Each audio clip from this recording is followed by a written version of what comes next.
pressure continues to be normal. Our chamber pressure looks good. Doubling up. Rock and roll with Planet. Water towers can fly! Tango Delta nominal. Sliding down, SCE off. Say again, SCE off. Yikes. You bet. Concur. We don't need any more of these. Yikes, you bet, concur. We're back with another live stream. It's all happening. We've now got Booster 7 being lifted by the Chopsticks as well. The Chopsticks are back in action. Booster 7 is being lifted back onto the orbital launch mount, and we're looking forward to a static fire campaign with the booster in the coming days and weeks. So we're doing a live stream, because it's always fun when there's a Chopstick lift. And we're joined, first of all, 5x5 in chats. I forget to do the Daz trick of the 5x5, but I already see them. So that's a good sign. We're joined on stream by Alex. Say hello, Alex. Hello, everyone. What's up? And you lucky people, we've got Nick as well. Say hello, Nick. Hey, how is everybody doing? Woo! Got another booster lift. Yeah. Hopefully this time with the chopsticks. Hopefully nothing breaks. And Hopefully this time... This happens quickly. And this time, Nick, we've got 33 engines on the aft. So this is basically deconfiguration. There's a very fair chance. This is the last... I mean, I'm probably tempting fate here. It's potentially the last time Boost 7 rolls out before its launch, if everything goes well. Don't jinx it. Oh no, I always jinx things, but I think this time we can be quite positive because they've learned a lot from the previous campaigns, such as the Spin Prime test that ended up being a bit explodey. But now they've obviously learned from that. They've got everything back in. They took it out with 20 engines. They've done a test. They've got some good milestones in the bag. They've brought it back to High Bay 2, otherwise known as the Mega Bay, which I don't like. I still don't like that name, but there we go. And then they've rolled it back out again. So now it has all 33 engines. There's a good chance this is its flight configuration. If it all goes well with the static fire tests, Ship 24 joins the pack and becomes a full stack. You never know. All it has to do is get Elon to do a tweet saying, we've got our launch license, we're setting blah blah date for the launch attempt, the orbital launch attempt, and everyone will cheer. And then we probably have about several scrubs during that launch day. But eventually, there's a good chance this thing will rise into the sky as the world's most powerful and biggest rocket.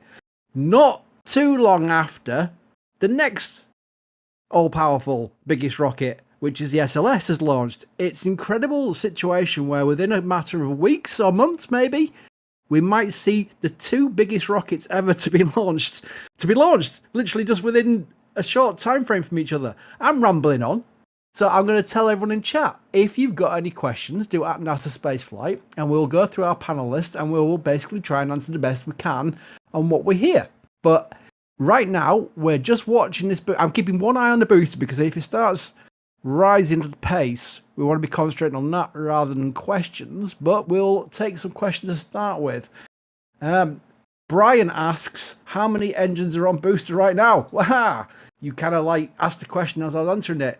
It's 33 engines now. It's got its full flight set, and it had previously had 33 on it, but then it had a Spin Prime test and that went quite badly. They took it back. They took out some engines, they did some repairs, and they rolled it back out with 20 engines. And that's when they did 2 static fire tests, both single Raptors.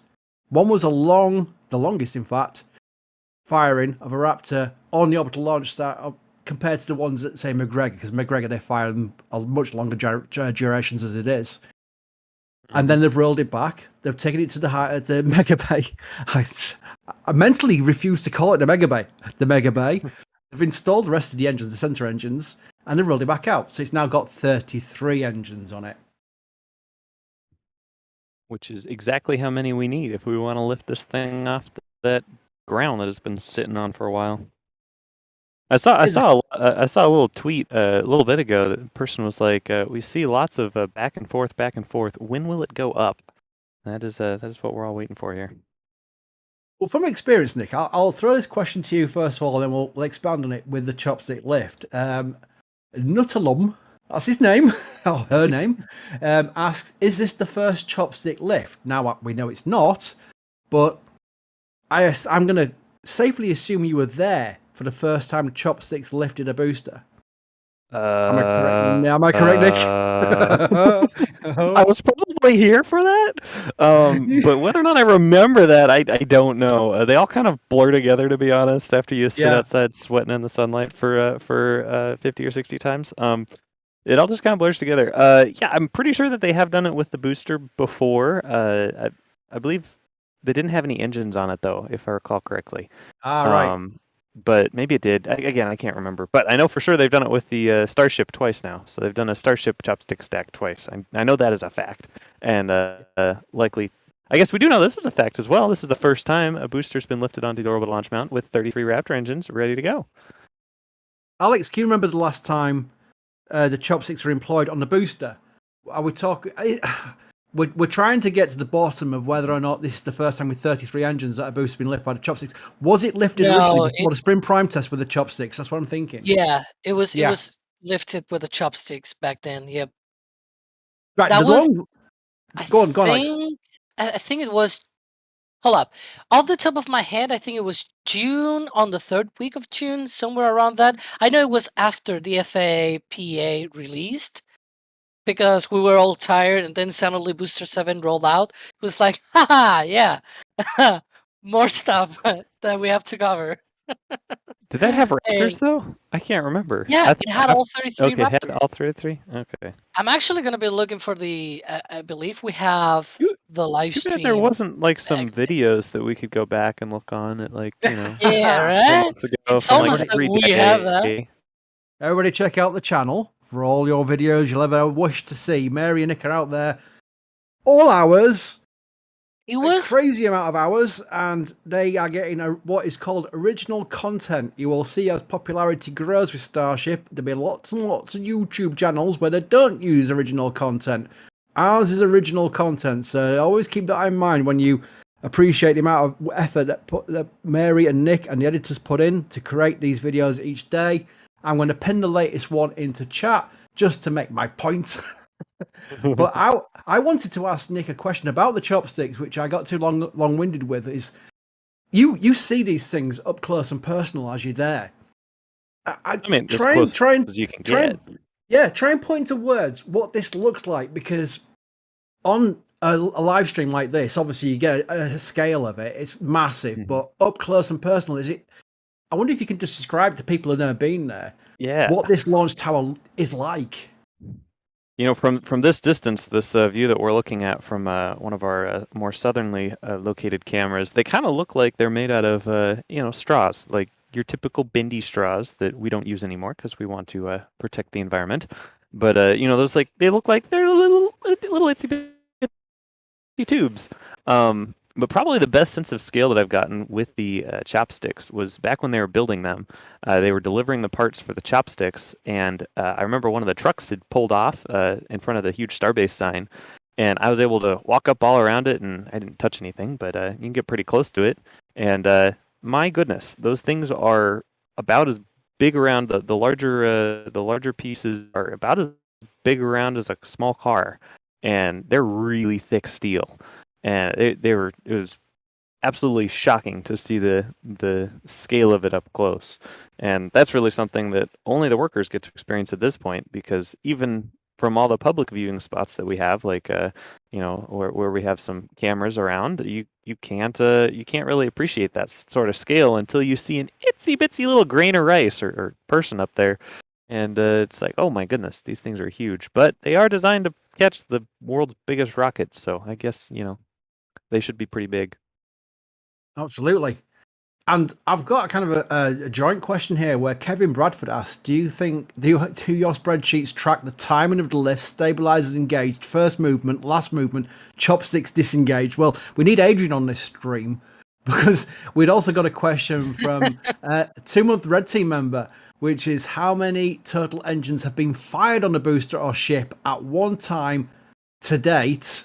Great coverage, thanks. Well, thanks for your long-term support, by the way. But first of all, the timing of the lifts will change. I don't think there's any set timeline. They'll go at their own pace, and they'll have measurements galore all around the launch tower and the chopsticks, making sure everything's looking great. As they found out with the hydraulic leak, they obviously knew they had to stop using the chopsticks at that point. So there's lots and lots of things in play there. So I don't think we could do a spreadsheet on that. We could do a spreadsheet on the total engines that have been fired. I think there's a question about all of them in total, or the booster or ship at one time till date. Today, I'm sure that's to date. If I was looking for a total amount of engines fired, we'd have to go back to SN6, the engine SN6 on Hopper, which conducted the Hopper test. So that's a lot of engines. And also you can include, if we're going to go away from just the vehicles, we can include the ones at McGregor. Yeah, we're talking hundreds. We're talking hundreds. So it's impressive for what is a new engine. Definitely. And probably at this point, I don't know this to be true, but probably at this point, close to an hour, if not more, of engine static fire time between all of the different engines that they've been testing, both here and at McGregor. It's crazy how much data they have on these engines, and they're still so new. We are all excited about SLS flying in just a couple of weeks, I guess less than a week now. And those are using the RS-25 engines, which have been around for a long time. And Chris, how many times did the RS-25 engines fly? Well, actually flown, you're talking about 135 missions times 3. So that's how many times the engines have flown, but they've flown several times with each orbiter. So the actual stock of RS-25s, the SSMEs, such as the ones that are flying with SLS, one has flown 8 times. So it's literally, they are veteran engines, Alex. So those are the pins that are on the. This is a little bit complicated to explain, but on the stand there are 2 pins, 2 guiding pins that help lift the booster without the engines hitting the stand, and I believe that's one of the pins already in on the hydraulic power unit cover. So we'll see. Seems like definitely it's ready to go up, but hard to see. We saw it going up a little bit before we went live, and it might actually be going slowly up. Maybe I'm seeing things, but definitely keeping an eye on it. Continue. Continue. I've lost my train of thought now. No, the RS-25s. Yeah, the space shuttle main engines, which they now insist on calling the RS-25s because they want to kind of move away from the shuttle history, which is fair enough. They are called the RS-25Ds. They are reusable units. They were designed to be reusable. So that when they came back on the orbiter, you'd see on the landing strip on the SLF, you would see the engines, 3 engine nozzles altogether, move downwards quite a fair amount. That was to drain what was left in them to protect them for ahead of being uninstalled and installed for the next flight. And they would swap them between orbiters. They would not fly with one orbiter. They'd swap them between the 2 or 3. So they're incredible engines, but they are single use now by all definition because they are going up in the ocean, and that is sad. I personally like the idea of them going out as a Viking funeral, one rather than being stuck in a big glass cage, being poked at by tourists. That's just me, because there are other RS-25s on display, so it's not like you're never going to see another one ever again. But the new engines they're building, Aerojet Rocketdyne, they're under contract to build new engines, and they are called the RS-25Es. It's just a funny fact that they're called the E's, but that could be classed as expendable because they are going to be single use and they are slightly cheaper. They've got less things on them. They're very much like the Raptor V2 in the sense that they've taken things out of it to remove the reusability, whereas Raptor V2 will still be reusable. It's an incredible engine, sort of like head mess when you get into it deeply. But I always loved the story. I always loved the story about the Aerojet Rocketdyne. They got paid a lot of money with the transition and retirement funds to shut down the RS-25 line, the production line, at the end of shuttle. It was like a kind of like, we're under contract, but we're going to pay you $1 billion to shut down your production. And this is why, when we retire the shuttle, this is to kind of tide you through. Literally within a few years, they got paid another $1 billion to restart the production line because RS-25 was back. So there's a joke going around in the space industry that must have been a happy day for. Well, the joke going around the space industry is that Aerojet Rocketdyne saw that coming and they put all their production equipment into like a big cupboard and said, right, we've retired it, thanks very much, thanks for the paycheck, and then got the paycheck again to start it up, and they just brought it back out of the cupboard and said, okay, we're ready to go again, we can restart production. Oh, it's crazy. Oh, gift memberships. Look at this. Jim Cavett with gifting a Red Team membership. If you've got that membership, please thank him in chat because he has basically got you that membership. And Robert Hobson, yet again, 20 memberships. Robert, Whoa. you're crazy, but we Wow. like you. Wow. Very much appreciate that support. Golly. Alex, are you keeping an eye on these pins? Yeah, I'm trying to look for it, but sometimes we have the wide view. It's still there. It's still not Still moving. there. Well, the boost's still there. That's good news. Well, yeah, right. The launch tower has not moved. Oh, we're going to have some launch guesses now. I think the first one from Austin, I think he's playing on Elon there a little bit. I give the orbital flight of Starship 2 weeks. Well, that is the Elon joke that things are 2 weeks away. But let's go around the houses first. Nick, when do you think, as a guess, at the best, say everything goes to plan, everything goes right, the best possible opportunity on a date for the orbital launch attempt? Throw a date at me. Well, I'll throw a date at you. Let's say, I don't know, February 31st. Ooh, next year. March number 1st. There you go. two dates that don't exist because I don't know when this thing is going to launch. But plot twist, you're going next year. But you know, Nick, this is a moment of you throwing a dart to the air and be like, whatever it lands, it lands. If you want to say a date, just say a date. Okay, Like I'll me. say a date. How about this? I'll say middle of October. Okay. Oh right, hang on. Let's be even more specific. Let's even be more specific. Let's say Halloween. Let's put it Halloween. Elon's doing AI Day on Halloween, so he's gonna go ahead and come straight from Boca after a successful orbital launch straight into AI Day. That's my prediction. I like that. That's a fantastic Halloween surprise. Alex, have a guess. Oh. I'm gonna say November, December, and potentially 2023. Like I can see that happening. But yeah, November, December. I'm gonna say. Right. Yeah, those dates. Like you can take probably the middle, like end of November, beginning of December. But I can see it happening either November or December. But I can also see it happening on the next year. But Right, my guess is November the 14th. Hmm. So you can quote me That's on a good that. spread then. It's ambitious. It is ambitious because a lot of things need to go right. But that's the premise of the question: is if everything goes right, when do you think it can launch? I think the 14th of November. That does not include attempts because I'm on a strong belief, and including SLS, I honestly don't think SLS will launch in the first couple of attempts. It's just there's way too much complexity going on with that one. Where even last night during the post FRR presser, they were saying they've never got below T-minus 29 seconds, even in WDR. So everything passed, and that's absolutely the biggest point of the launch. That's when auto sequence is in play, and the computer can trip up anything on thousands and thousands of things. For that to go smoothly all the way through to launch, yeah, I give it very little chance. I think Jack Black will be rehired to come back out on multiple occasions. It really is.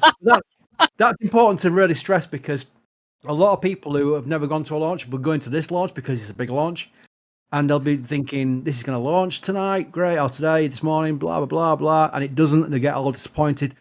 Fully expect it to scrub. I fully expect it to scrub. So, well, we'll see. You never know. I'm often proven wrong. Chris, don't say that. I'm about to leave for Florida soon. Come on. Oh, sorry about that. I might not go now just because of that. But it's the same thing with Starship. It is. When that launch day comes, people are going to sort of like basically say, it's going to be this is launch day set, brilliant. Look forward to this launch. There's every chance it'll scrub several times, Starship, especially with all the complexity of the 33 engines starting up on full power as well. There's so much involved. The 33 static fire test is a big, big thing. yeah, Definitely. for SLS, I think the same. It's gonna be at least a couple of times, but I will gladly be okay being wrong. Like, yeah, if we see a launch on the 29th, I will be perfectly okay with that. It's exciting times, though, isn't it? It is exciting Yeah. times. These are massive rockets. I mean, we've never seen anything like this. Saturn V is the nearest, but these are both more powerful. It's absolutely incredible. I just want to quickly thank some people who are supporting us, which is absolutely appreciated and why we can do this. Mike has become a Red Team member. Rough Riders Show a regular. Why do you think the soonest a fit check will happen at Starbase? When do you think the soonest fit check will happen at 39A? Thanks to Mary and Nick for deploying these multiple portable cameras. Well, you're quite welcome, Rough Rider. Thanks for your support. Alex, when do you think we'll see the first fit checks of Starship at 39A? I think it's a long way off, isn't it? Because there's a lot of work to do yet. Yeah, I know they're kind of a little bit very optimistic with that time frame.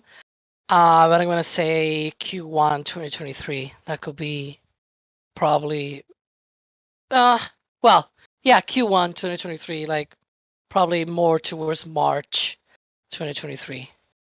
And before I said to Nick, hey, throw a date to the air, you know, like I have a bet. I have a $5 bet with people about the orbital launch date for Starship, and I actually voted December 31st, even though I know it is not possible because it was like the closest. That the person that gets closest Yeah. wins the bet. So it was like, yeah, I'm gonna vote December 31st. So if you want to take that, you can take that. Well, seeing how I moved down here to Boca Chica, Brownsville area over a year ago, expecting a Starship launch imminently, I better not make any bets. It's a fair point, that, Nick, because, I mean, Alex, you'll remember this as well. The original orbital velocity attempt was last summer, wasn't it, Alex? They were thinking of last summer. Yep. So, yeah, I can understand why you're expecting that, but unfortunately, things have happened. But I will caveat that with the point that they've learnt a lot over that period till now. So that gives... There's every possibility you could have launched last summer and it had blown up 10 seconds after launch. This time round, because they've learnt so much more since, and they've redesigned a lot of things since, including the change in the engines to the Raptor V2, there's every more chance it'll be successful. Again, they might lose the vehicle at a certain point during ascent, they might lose it during staging, they might lose it during re-entry, but everything is data points and very valuable. If it gets to stage, I think that's a win straight away. That's just, you can instantly call that a win for a test flight. Compared to SLS, where they need to probably get the thing at least to a point where Orion is testing its heat shield on re-entry. If they don't get around the moon, fair enough. They could probably go high elliptical orbit and try and bring it back at high velocity and test the heat shield. That'll be classed as a kind of a win. But there's more pressure on SLS. There really is. It's especially with the next one still at the factory at Mashoud. It's with Starbase, you've got the next vehicle down Highway 4. It's ready to go. Still in the factory. You know, boost rate's it's technically still in crazy. the Mega Bay factory. Absolutely crazy. Oh, more super chats. Wow. Again, we read out super chats because it's obvious thing. It's the obvious thing to do. We've got to thank people for supporting us, because without that support, we could not do this. It's simple as that. So that's why we really want to make sure we thank everybody who does the super chat and supports us. Launch November, full static fire will have issues, claims Stephen Fairs. I think that's quite fair. Pun intended. I can't think of a single rocket launch that didn't have some issues. You know, even some of the most successful launches had a few little itsy bitsy issues. Even the 100% successful Atlas V, that has had issues. Yep. That had an underperformance of a booster where the Centaur saved it during a Cygnus mission. Centaur burned longer and saved a mission. They've had underperformance on an orbital velocity target, which is where Tory's bullseye tweets come in every single time now, because he wants to make a point that everything is bang on target now. But that's classed as 100%. And Elon was famous at some congressional hearings saying, well, they can't claim 100% because of that. But that's what they do. But if even Atlas V has had issues, every rocket, it's hard. It's the old saying, rockets are hard. Joshua DePay, you become a Capcom member. We'll see you in our Discord, the NSF Discord at that rate, and you'll join what is a very active and very friendly community. It's actually very addictive to the point that sometimes at 2 o'clock in the morning when I should be sleeping, I'm in there posting videos, sometimes of shows, sometimes of horses. Go too deep into that. 80HD Gaming. I can't wait to see them light this candle. You, me, both. Chazzy Mac, Alex, just throw a date. Also, Alex, November, December, maybe 2023. Yeah, that was the super chat I was sort of referencing before. And I will argue, you made the comment, oh well, they might have been able to launch last summer.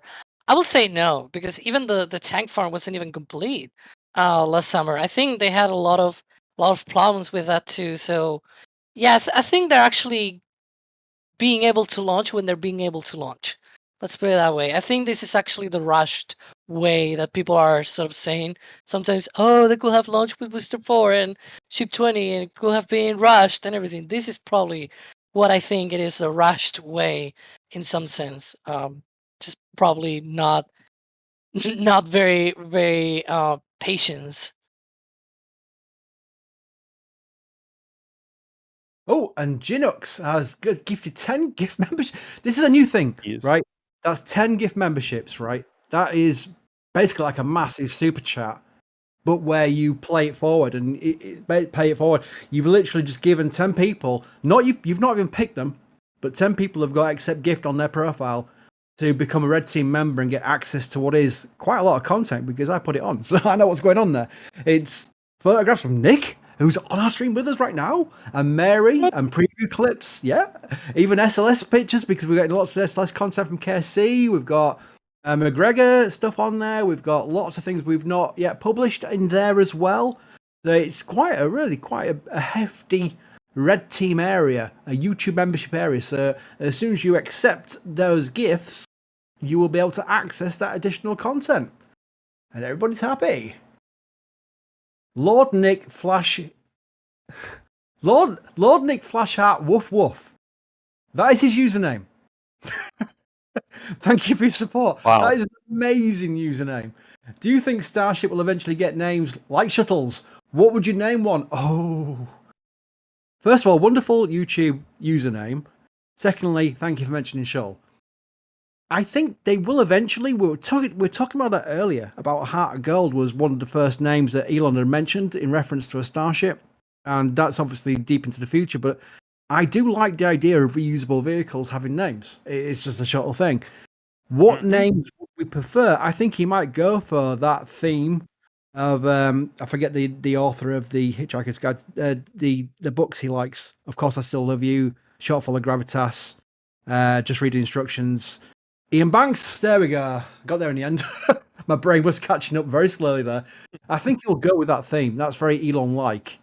But I think once you start calling them Booster 50 and Ship 73, it gets a bit monotonous after a while. I think if we had some flagship crew mission starships, that'd make sense to give them names. The regular Starlink up and downers, I think maybe you can keep them with just designations, but the crew spaceships, I think they'll give to proper names. What do you think, guys? Nick first. Well, I couldn't agree more. I think that all starships should have names beyond just their serial numbers. As much as we, love the numbers. You look back at the old World War II aircraft and bombers and stuff. They all had like those nose art names and fun pictures that they'd make up on the nose. And I was at an air show a little while ago, and I saw one of those stainless steel. I think Nick is a little bit robotic there. Oh, Nick's going a bit robotic. It had a name on it, and I was just like, oh, that's so fitting. We need to have some fun art. We got most of that. We did. Actually, he timed it quite well with the where we lost. Sorry, it's back. I think they should do nose art as. Yeah, Nick, you went a bit roboty just for a bit. That's all. That's why we're talking over you. It's not being rude. We went a bit blank with the old roboty voice there for a second, but we got most of that. Alex, what do you think about names on starships? I think it would be cool to have that for crewed starships, but for cargo and tankers and all that, I think I'll stick with the serial numbers. Sort of like Crew Dragon, right? It's like the Crew Dragons actually have a name, whereas the cargo dragons are like C208 or something. Like I think that's the one that flew on CRS-25 this past month. So yeah, I think that makes sense, right? It does, yeah. Right, let's take some questions here. We got Paul Waters asked, have all the license requirements been met? We don't know. I was asked this question before about the environmental assessment report with its list of recommendations, a lot of which were related to sea turtles and things like that, and local wildlife. And we saw clues that SpaceX had already probably read some of those points because we'd seen like the turtle control SpaceX little Jeep, which is basically already there. And that was something we remembered when we saw that listed in the environmental assessment report. So there's a good chance they've gone through that list. We don't know. There's a good chance they've gone through that list. They then need a launch license, which is separate. That is a completely separate thing. A lot of people got excited about an FCC document, which kind of claimed a launch window, but that is not the same thing either. So there's no signs that they're having struggles with it, because I think Elon might have by now mentioned something on Twitter, just like, oh, the FAA, they could go faster or whatever. Like, he did that before with the hops. So there's a precedence for that where he can sometimes claim on Twitter that he's waiting for documentation over hardware, but we know that's not the case right now because they're still waiting for the hardware. They're a long way off before they get to that point where they're held up on the pad as a full stack waiting to launch and waiting for a permit to arrive. So that's a future question, really, but there's no real way to know offhand because that's very much private information that only SpaceX will know. Richard Sudworth, thank you for becoming a PadRat member. Jesse Bear, how much should we read into SpaceX modifying the FCC Gen 2 Starlink deployment to include F9 again, as opposed to surly Starship? Alex, that's one definitely for you. Oh, okay. Yeah, no, I was thinking about the question. Yeah, so the deployment stuff for Starlink and Falcon 9, that's a little bit tricky. I think it all comes down to having the Starlink constellation, the second generation of Starlink, just being deployed ASAP, to be able to provide that new capability. Now, there's one difference here. The Starlink, the second generation of Starlink, that's not approved yet. It hasn't been approved by the FCC. So even if they wanted to launch it tomorrow on Falcon 9, they can't because they don't have that license. However, I think, and don't quote me on that, but I believe they can probably do away with that if they launch it to the first constellation. It's a little bit tricky because it's very, this paperwork can be a little bit nitpicky with what you do. Like if it's technically not going to the orbits of the second generation and it's going to the ones on the first generation, well, you can probably kind of go around the regulations in that sense. I believe that can be possible, but like I do have not much information about that. But we'll see what happens. It's certainly, I do have heard that this is a very recent change. It's not really like, it's not, oh wait, many months ago. No, this is probably a month or so ago that they did this change. But it makes sense. Starship is not flying, and they need those Starlinks up there to be able to provide internet. So, yay, internet rocket go, I guess. Kind of related, but also there's two questions here separately as well. But Drew asks, thanks for the good coverage. Thank you for your support. Two questions. Any indications the first Starship launch will have a payload, Starlink V2? So do you think they're going to put like 3 or 4, maybe 6 Starlink V2s on Ship 24, Alex? Yeah, I think that they could probably get a few of them. We haven't seen much yet. Like I believe we have only seen perhaps one being put inside I believe we saw that when they did that test at the high bay. But yeah, it's again, as I said, it's a little bit complicated because we don't have a lot of insight into what happens here, and so it gets to a point where everything is just a speculation.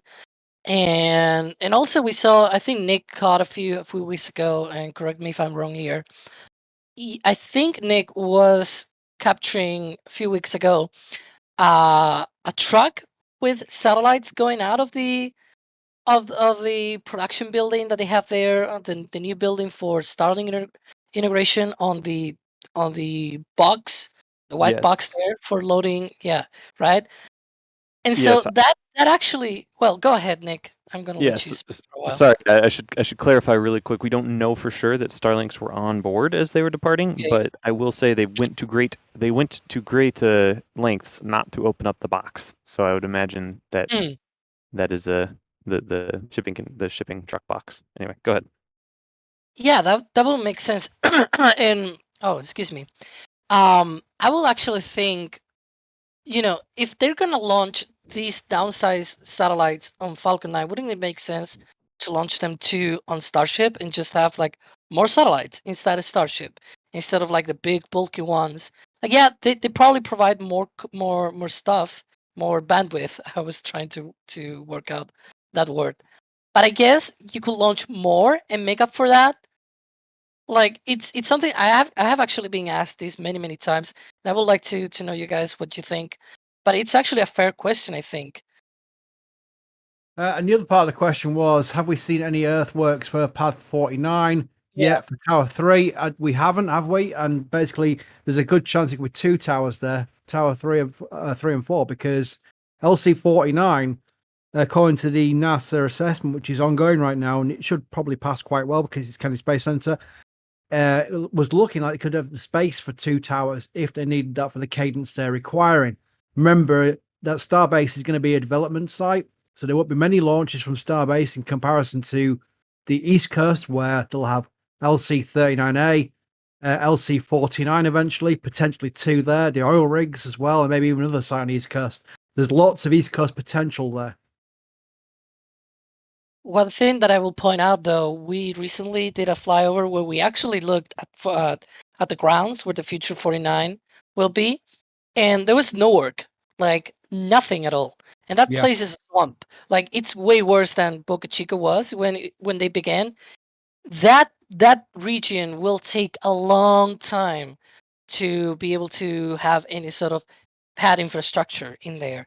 That's going to take a long time. So I don't think any tower or any pad or anything that's going to be probably in the future is going to be imminent there, just because of that. Like, it could take probably a whole year just to prepare that area.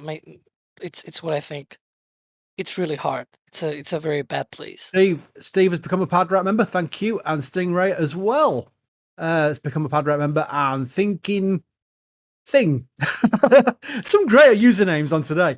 Thinking Thing has become a Red Team member. Very much appreciated. What is Ryan? We know Ryan. Ryan Rebber asked, problems with the tank farm, you say?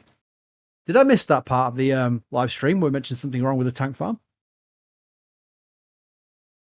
I don't recall saying that, but no, yeah. there we go. No idea. Hopefully there's no more problems. William Green says, I might have missed it, but didn't the Starship survive its static fire test without losing any tiles? Okay. Also, I'm predicting November 9th just because it's my birthday. We'll pass it on to Elon to give it a target. Look, we got to look after his birthday, so let's try and launch it on that day. Yeah. I'll tell you one thing though, as far as the static fire tests on Ship 24, the recent ones, there wasn't any noticeable TPS liberation, which sorry, I explained what TPS is. Thermal protection system, which is the tiles, the black tiles. We didn't see any of those fall off en masse. There was certainly nothing noticeable. We might have lost one or two, but we didn't notice it. Nick, in your views of Ship 24, does it look like it's pretty much all intact as far as the tiles go? Well, I just did a what is it called? It's not a pan, it's a tilt. Thank you, Jack. It's a tilt. Yes. I just did a tilt of 24 this morning, and I did notice that there were a couple tiles that looked like they'd come off at some point. Whether or not that was the most recent static fire or not, I haven't gone back and looked at pictures. But yeah, as of today, there was at least two tiles that were looking a little white. as opposed to nice and black and shiny. So yeah, it's they're more fragile than you think. Tell you what, Nick, I do like tilts, so there's a very good chance. Every time I do want to think of you. Yes, because there's a very good chance that's going to end up as a member clip in the Red Team memberships and above. Hey, I did not do perfect. it on purpose. It's just you mentioned tilt. I thought, oh, that sounds good. So that's my thinking after I get off this live stream. But There yeah, you go. it's also worth mentioning. I mentioned it several times before, but I'll mention it again. Is that when they do static fire tests, it's bolted down to the launch mount, and that induces more vibrations through the whole vehicle, and that can cause tiles to wobble off because the vibrations are stronger compared to launch. At least the first part of launch, when it's going through the max Q, which is the maximum area of aerodynamic pressure, it can really be a stressful time for the vehicle, and that'll be a test of TPS as well. Then the final test is obviously when it's re-entry, and if they get to that point anyway, it's a win because that's obviously gone very much along the test profile, and it's going to splash down near Hawaii anyway, so it's not like they need to bring it back and land it. If it does lose during re-entry, shall we say, then that's not a great shakes, really. In the bigger picture, you'll get a lot of data from their TPS. So yeah, it's an interesting question, but so far so good compared to the earlier days where tiles were falling off in the wind. They've certainly improved that. Russell Snodgrass, $100 super chat. Wow. Thank you, Russell. That's a crazy amount of money. Yeah. Whoa. Asks the question as well, will we see a 33 engine spin prime and or pre-burner before a 33 static fire, a 6 engine static fire before stacking ship 24? Right, let's take that down because it's several points there. Yeah. Will we see, first of all, a 33 engine spin prime or pre-burner test next? I'd imagine that would probably be something they want to do at some point. Whether that's next or not, we don't really know. I mean, it's entirely possible they want to do another set of 1 engine static fires, or possibly bump it up to 13 or something like that before they go for all the engines. But I guarantee you they're going to do a bunch of spin primes on all these engines before they do a static fire, because as we know, with the N1 rocket back in with the Soviets, they had a problem starting so many engines. Now, obviously, things are a lot different now with the computers and the Raptor being a lot more sophisticated. But still, that's a lot of Raptors to start up all at once. So they're going to want to do a couple tests with that. I personally think they will go for the full spin prime test with the 33, and then probably a pre-burner with a 33 before they even consider doing a 33 static fire test. And I also think the second part of that question is, will they do the 6 engine test on ship 24? I think that was in the planning. We were expecting that the other week, and it never happened. So I think that's still outstanding as a test. Alex, what do you think? I subscribe every word that Nick said. I don't think I should repeat that. Wow. I know I talk a lot, but Wow, but I, that means but I I got it right. totally agree. Hang on, Chris Yeah. got something right. No, I said to Nick. Oh, right, Yeah. fair He enough. said other things. That makes He more said other sense, yeah. things. I may or may not agree. But yeah, Nick put it very, very, very well. Yeah. Well, I thanks, agree with Alex. I'll give you your piece of bacon after the stream. Thank you. Oh, Ah, you'll now I'm summon hungry. Jack. I'll summon Jack. Jack. He's too busy traveling to Florida. He's on an Don't airplane worry. right now. He can't hear us. We can talk about bacon all we want. I can imagine him on the airplane. Ooh, someone is talking about bacon. He has his little neck pillow on, some noise canceling headphones, and like one of those eyelid mask cover things that says "My Special Jack. Princess." And then he just perks up and he's like, oh, "Bacon! Someone said bacon on an NSF stream." And he signs on to the United Airlines crappy in-flight Wi-Fi because it's not Starlink yet, and he has to sit and wait for our live stream to load. Right, I'm definitely recording that part of the live stream. I'm going to send it to Jack by email. Okay, you might get it. Yeah. Alex, we were expecting a lift. Why have they not lifted yet? I think we need a Karen here, right? Yeah. Need to speak with a manager. I'm posting a complaint. I was told there was a lift. We went live because we're It expecting was a lift. lifting. It was going up, and I actually shouted like, "Hey, we should go live." But, why is it stopped then, Alex? Tell me. I don't know. They must have any problems with that. Like, they usually did a very fast kind of lift in the past when the pins were inserted and the stand hold downs are actually out. We saw that before, and they raised it a little bit, and somehow they haven't gone up. And yeah, like, what's happening, SpaceX? Like, Elon, if you're watching, tweet something.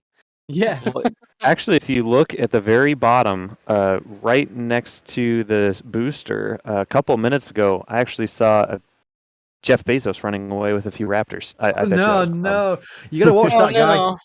Yeah, give him half a chance. He'll nick your engines. Hang on, back to questions. Jacob feels unreal to see SLS launched it under a week, but orange rockets are slated to fly. But orange rockets are slated to fly and do cool stuff until the shiny ones are ready. Okay, I think I know where you're going with that. the fun thing is, as I've mentioned probably about 3 times in this live stream already, it's cool. Remember, these two vehicles are going to work together. They're not competitors in that sense. When it comes to Artemis, they're going to work together. Without the two working together, we have no HLS program. That's why SpaceX was selected as the sole partner for Artemis with SLS to land people on the surface of the moon. It's very important both these vehicles do well. There should be no celebrations if SLS goes badly on Artemis 1. No celebrations at all, because these two are working together. You need these two as a partnership now. Yes, there's probably a forward path where it's only Starship, but politically, SLS is very well catered for. It would not work the same way solely with Starship. We've just seen that in the past with the commercial. It's taken a lot of effort for NASA to even get to the point where they're buying services. And I think probably SLS is the last NASA rocket we're going to see as far as a NASA-built rocket. I think it will eventually move on to contracting out to the likes of SpaceX, as they've proven to do, and with great success in doing so as well. And I kind of babbled on a little bit because I want to bring in Jack Kerman's question is, will Starship help build the gateway? Alex, can you talk a little bit about Halo and PPE and all that business, where the gateway will be built in low lunar orbit, and that will provide a platform for expanding human settlement, even probably on the moon? Well, actually, the one that is going to be helping build the gateway so far is Falcon Heavy and SLS. Yep. Because we have Falcon Heavy launching the first 2 modules, and then SLS will successfully. No, what's the word? Well, it will consecutively, every Artemis mission until it's already built out. It's going to be launching a module, starting with Artemis 4. That's going to be the IHAB, and then on Artemis 5, it's going to be the Sprit, and afterwards. Well, there's no more modules. Well, there's one, but it's still TBD, and that's it. That's the gateway. As for the rest, there's actually things going up on Dragon XL. We'll see if that happens. There's been rumors out there that potentially that could be changed to Starship, but we'll see what happens. And Dragon XL is actually being scheduled to launch the Canadian 3, and that's going to be super cool. I love that, Alex.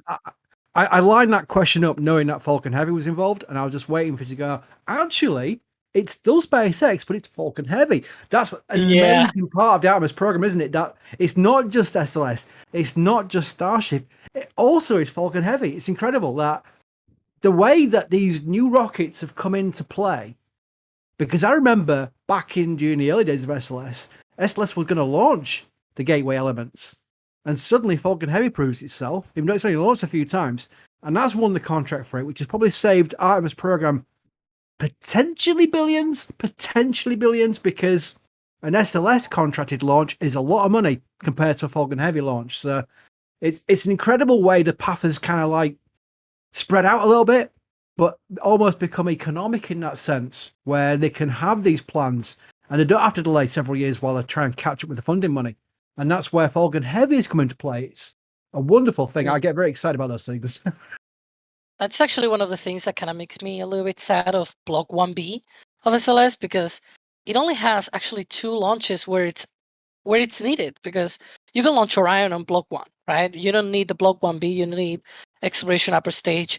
And they only have 2 launches where they actually have Orion plus something else, which needs Block 1B.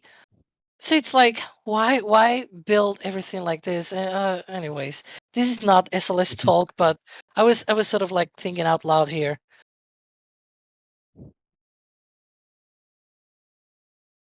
A quick run through some support again. Amazing. By the way, again, I'll keep saying it. I will keep saying it as well because it's important to stress it. But amazing support again on every stream, and this stream is no exception.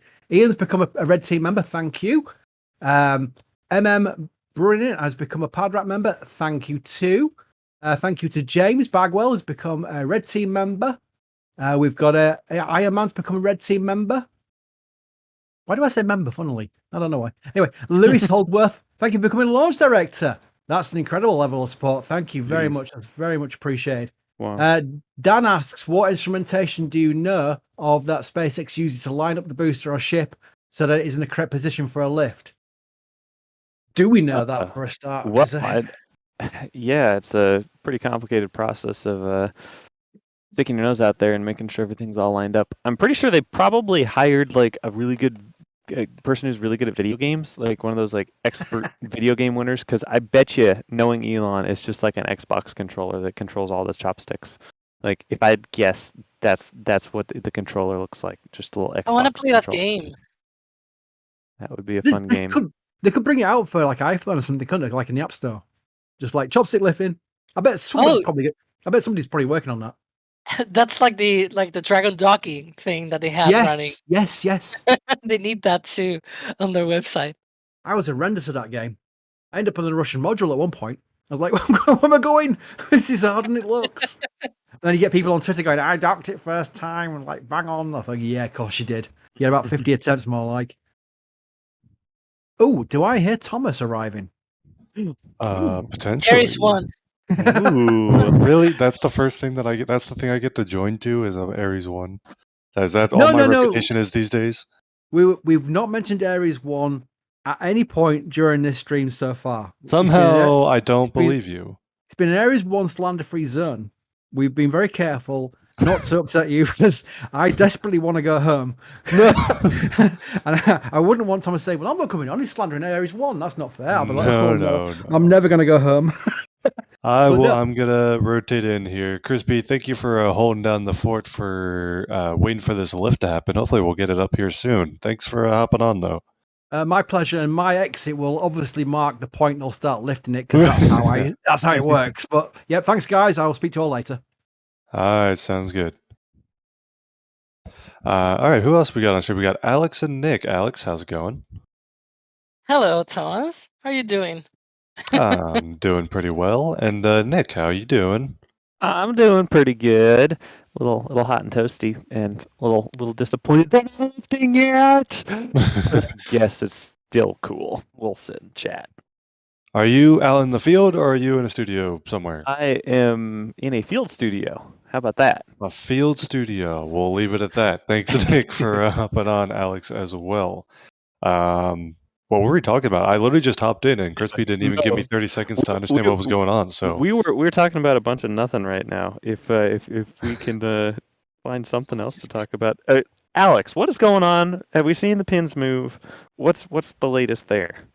Yeah, so before we went live, we saw the hold-on clamps on the stand go out and disconnect from the booster. We saw the booster lifted a little bit, and that's when we actually hit live. And then we saw the pins going in onto the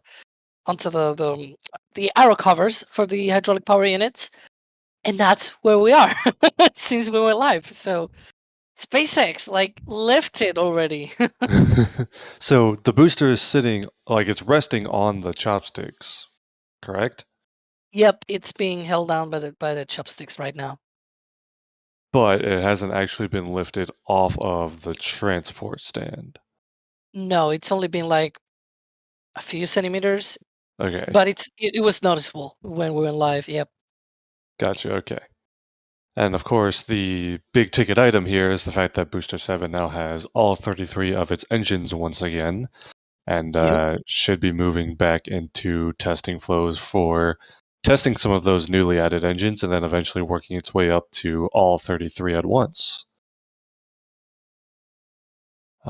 This is pretty exciting when you think about it. We have the SLS out at the pad here in Florida at 39B. And the other kind of super heavy class, not, no pun intended, rocket that's part of the Artemis program is Starship. And the first orbital test flight of Starship is currently slated to be this booster along with a upper stage ship. And so kind of interesting how the two test flows are aligning here. Yeah, I'm going to have some questions in, so I have the panel up. So again, just a reiteration to everyone in chat. If you've got questions, tag us at NASASpaceflight. Try to bring as many of those in as we can, and let's start there while we await for Booster 7 to get reinstalled onto the orbital launch mount for more testing. Sound good? Absolutely. So, Starship 4000, that's like Ship 24, but like several years from now. They're on serial number 4000. Yes. Starship 4000 wants to know if Ship 24 and 25 will be equipped with a flight termination system. Well, I think we've actually seen pictures and videos of the FTS on 24, which should be installed if it's in the same spot that it was for the other ships. Should be this little box on the back. We don't know about Ship 25 yet, but a safe bet would be they would also have an FTS. I think it would be reasonable to assume any vehicle that is going to fly will be equipped with the flight termination system or the FTS. Of course, we had another question asking about if they can do that out at the pad. And I think we've actually seen FTS work get done at the pad for hop tests in the past, right, Alex? Yeah, we actually were waiting always prior to the hops to. Right, to it was like see one of the them last things we activating- saw. Yeah, activating the FTS, and we were like, oh, now they have to do this, and it takes this time to do it, like tracking when the lifts will go up and everything. It was awesome. I miss those days. There you go. So yeah, we'll that'll be something to keep an eye on closer to flight, I think, but no reason to indicate that the vehicles will not have a flight termination system. That's a pretty standard requirement across spaceflight. Yes, definitely. In any Got some- case, the booster can be its own FTS sometimes, if you think about it. Yeah. So, Listen, that's not the attitude we're going for. That's too much Yeah, it's- negativity going on. We need to be optimistic here. Oh, come on! I only did one joke. I did hear that the Mr. Bergen was putting down some pretty pessimistic bets on the SLS Artemis 1 debut. So maybe the theme here is overly pessimistic. We need to be hoping for launches, not scrubs. Scrubs happen and it's okay, but it's never the desired result. Got some super chats that have come in here as well. Conway says that they should start naming starships after Thunderbirds. Also have a question here from Eliza asking, what do you think we will get first? A completed tower with the Chopsticks and QD arm at 39A in Florida, or the first orbital Starship launch? I'm assuming Starship launch. If you just said orbital launch, Yeah. I can pretty much guarantee at least one orbital launch will happen before the 39A tower is finished. But I'm assuming they're talking about Starship. I'd assume so as well. I think it really depends on what you define as a completed tower and chopsticks, because even the tower and chopsticks we have here in Starbase, they are still being worked on every single day. So I would not call them completed as far as like complete, because we've seen the renders, what they want it to look like. That's what I would call a completed tower. As far as a serviceable tower that will do the job and do what they want, I don't know. It'll be close. How about that? Yeah, I would find it hard to. Well, it's because they're building the second one, right? The first, Right? they've Yep. already gone through the process once, and they have lessons to implement and stuff like that. But building an entire orbital launch complex is not a trivial thing. I would think they're closer to test flight readiness on the first flight than they are to completing 39A, but maybe there are unforeseen roadblocks in the way that they're still going to have to get over. Quite Very possible. good question. Nevertheless, excited for both of those milestones, I would say. Stephen Fairs says, Starship name, quote, everything in the future is chrome. I can only think of that Starship, or the SpongeBob episode when you say that. Appreciate the message there. All right, a question here. Maybe this ties into some previous discussion. I admit I was working on other projects and wasn't in on the commentary earlier. Terry Heaton with the $20 super chat. Thanks for the very generous support. Says, I'm sorry, but it's not going to take 6 months to launch. How long will static fire testing goes? Hey, all right, Sorry. someone. Alex, Sorry, you I clicked the click wrong on button. the. Now I don't know the rest of the question. Hold up. I can find it. It was about the.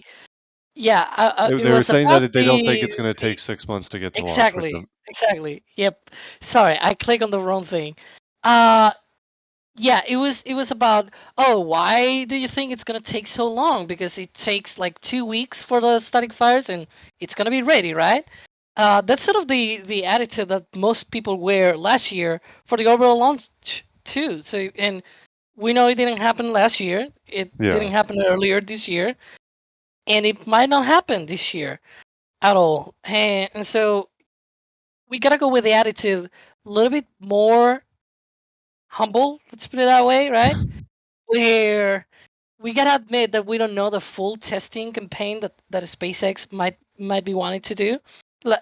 As I said the other day, we might see a 33 engine static fire test any of these weeks coming up, and that might not be the end goal. That might not be the end thing, that might not be the end of all the testing.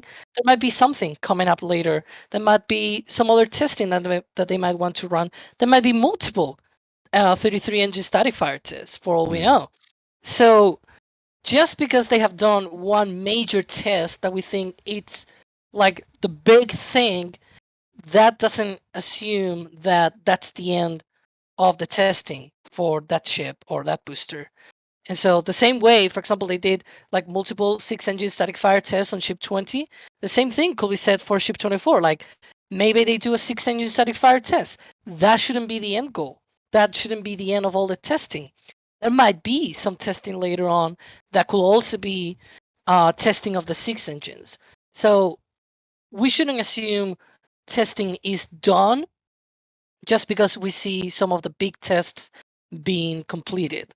There might be some repeats of that test just to make sure everything works right and everything, or other kind of testing, and obviously pad preparations. We've seen.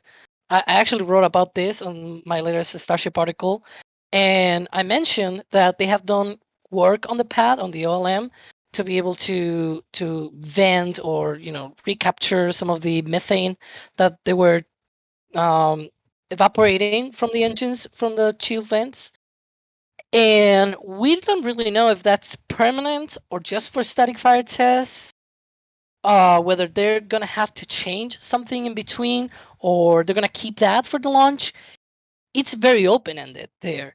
So even if we see some testing going on, they might still need to work on the pad. They might still need a lot of work on the pad systems too. So, don't assume things are unfinished just because of things happening. But yeah, that's the morale here. Anything to add there, Nick? I don't believe so. Yeah, I mean, I'm just like staring these pixels down between the booster and that sandbag.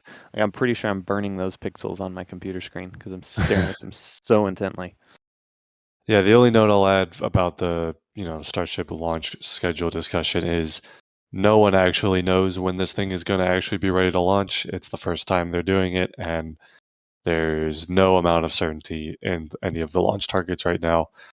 I think you should not have a whole lot of confidence that it's going to either launch or not launch within the next 6 months. I think it would be unwise to be overly confident one way or the other.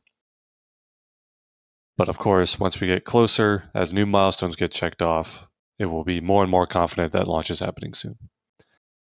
Keeping the questions rolling here, Stan Lawrence with some kind words saying, very happy to be a Pad Rep member. Stan, thank you for the kind words and glad you are enjoying the coverage.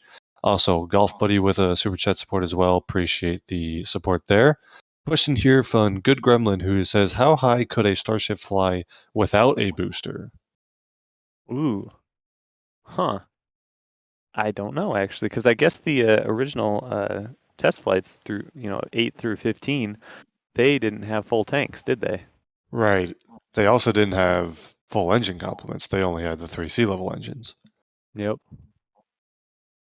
They could pretty Uh, much go with 3 engines all the way to space. The only problem is coming back, obviously. Yeah, I think. Wait, I mean, did we just figure this out on NASA Spaceflight Live? Like, Starship is SSTO. no, Yes. it is not SSTO. Yes. I said Change the space. thumbnail, Michael. Change the thumbnail. Quick, put it away. I said SSTO. space, not orbit. Said space, and I'm pretty sure space is equal to orbit. No. Tell that to Jeff Bezos. Nick really wants a Starship SSTO, is what I'm hearing. That'd be kind of cool. But we do know that Starship is not an SSTO capable vehicle. It could probably reach going straight up and back down from space and back is, as far as energy requirements go, probably feasible. It'd be interesting to see the kind of reentry dynamics of a straight down reentry versus a orbital reentry that's on obviously a lot more energy, but also on a shallower trajectory. Interesting, but Starship could probably do a suborbital flight into space, but would not be orbit capable for a general kind of a frame of reference there. All right, keeping some questions here. Brandon with a message asking about Escaping Gravity by Lori Garver. Not super relevant to today's coverage. I do want to thank for the support and acknowledge the message there. Definitely recommend doing some research into some of the stories behind SLS. Obviously, very relevant with Artemis 1 going on, and Lori Garver has some unique perspective there. Appreciate the support there, Brandon. Here is a question from Landon who says, with how many repairs Booster 7 has undergone, do you think that moving to Booster 8 would be a better candidate to launch to reduce possible failure points? Also, thanks for your continued coverage, NSF. Landon, thank you for the kind words. Folks, what do you think about the trade-offs between flying Booster 7 or Booster 8? I think both should fly. They put a lot of time into Booster 7, and they keep adding more time into it, so it's kind of clear that they're not looking to skip it or scrap it anytime soon, at least. So B7 should probably fly, and Booster 8 is basically a sister to Booster 7, so there's really no reason why both of them couldn't fly if they wanted them to. Is that a lift next to Booster 7? Yeah, I see a lift Ooh. near the bottom of the booster on this view. So if you look at the bottom of the booster on the left-hand side, there's a lift near the base of the vehicle. So some workers at least taking a look. Ah, geez. You already... Why? Why, Nick? Why? I'm looking at the chat and people are already arguing about SSTOs. Oh no! Oh no! Nick, there was a time when everyone would just ping Alex asking if Starship is SSTO capable. Yeah. And I thought we had gotten past this time, but Nick has poked the bear, if you will. I always answer the same thing. No, it cannot be SSTO. No matter how you put it. No matter. What if they filled the nose cone section with helium? Because helium's lighter than air, right? Yeah, right. And it floats up. Sure. Yes. Or what if like that movie Up? What if like that movie Up? They just give it a bunch of balloons. Who let this Nick guy on stream today? Yeah, no. Actually, I have a goal. Before this stream is over, I want to combine a cow joke, a bacon joke, and an SSTO joke all into one. And that sounds like a tall order. I'm going to keep some questions coming here, though. Andrew having a question, another question about hypothetical schedules. What happens first, Starliner crew flight test or Starship orbital flight test? Ooh. That's it. Wait. What was the latest on the Starliner? I know they haven't announced like a firm date, but I think they mentioned a timeline because they're still kind of in OFT2 data review. Early next year. Early next year. My prediction, I went on record a couple of broadcasts ago saying that the Starship orbital test flight would occur in February of 2023. Starliner is probably around that same time though, so I don't know which one I'm more confident in. Yeah, I don't know. Do you want to bet on that? No, I'm not betting on any of this. In fact, last time I bet on the time frame for a Starliner launch, I was very wrong. So you know what? I will just take Starship in this either or scenario. But stop! Don't no one quote me on that because I'm terrible at these things. You hear that? Write it down. Quote them later. No, He I wants to said be do quoted. not. That's not what I heard. That's not what I heard there. Nick's got selective hearing over Yeah, I do. there. These noise canceling headphones. Just anything you say gets canceled out. It cancels anything you don't want to Anyways. hear. Is that how I got to get some of those? That sounds nice. Starship's launching today, actually. That's what my headphones told me. Oh, all right. Black Hawk New Zealand with the New Zealand $20. No message, just some super chat support. So we appreciate that. Here's an interesting question. It's actually a couple questions. We'll start with the first one. Lewis saying, hello from the UK. Firstly, can you explain the flight profiles for Starship and SLS? So comparing the two. Alex, you want to talk about some flight profile stuff? Okay. SLS. If you want to take goes- Starship, I can take SLS. Okay, you take SLS. Starship will go into a ballistic trajectory. That means it's gonna be coming down within the same orbit, but it'll achieve a speed very, very close to that one that will need to complete a whole revolution, basically. And I think that's actually the technical name, a ballistic trajectory, sort of like a missile, right? Except this is not hitting anyone. It's going to the Pacific Ocean, and it's gonna test reentry. It's gonna test all the heat shield stuff, and then it's gonna be belly flopping and everything if it survives reentry, which is not a given. What about SLS, Thomas? Well, so what about the booster? Do we have an idea how long okay. the first stage burn time is and second stage burn time is? Yeah, so the booster should be about 2.5 minutes, potentially 3 minutes. And the ship should be about 6 minutes after Miko at the separation. She'll be burning for about 6 minutes, 6.5. Sort of like Falcon 9. It's going to be a very similar profile in that sense. And the booster will be coming down to the Gulf of Mexico. Or it could potentially go back to the Chopsticks. But I believe that is still like an open item, an open thing where it's not really 100% sure to be happening, but we'll see what happens with that. And yeah, Ship 24 will go into ballistic trajectory, sort of like a missile, just not hitting anyone, just going all the way to the Pacific. And it'll attempt a reentry and splashdown. And I think that has a little bit to do with SLS 2, right? Now, I think I covered everything. There you go.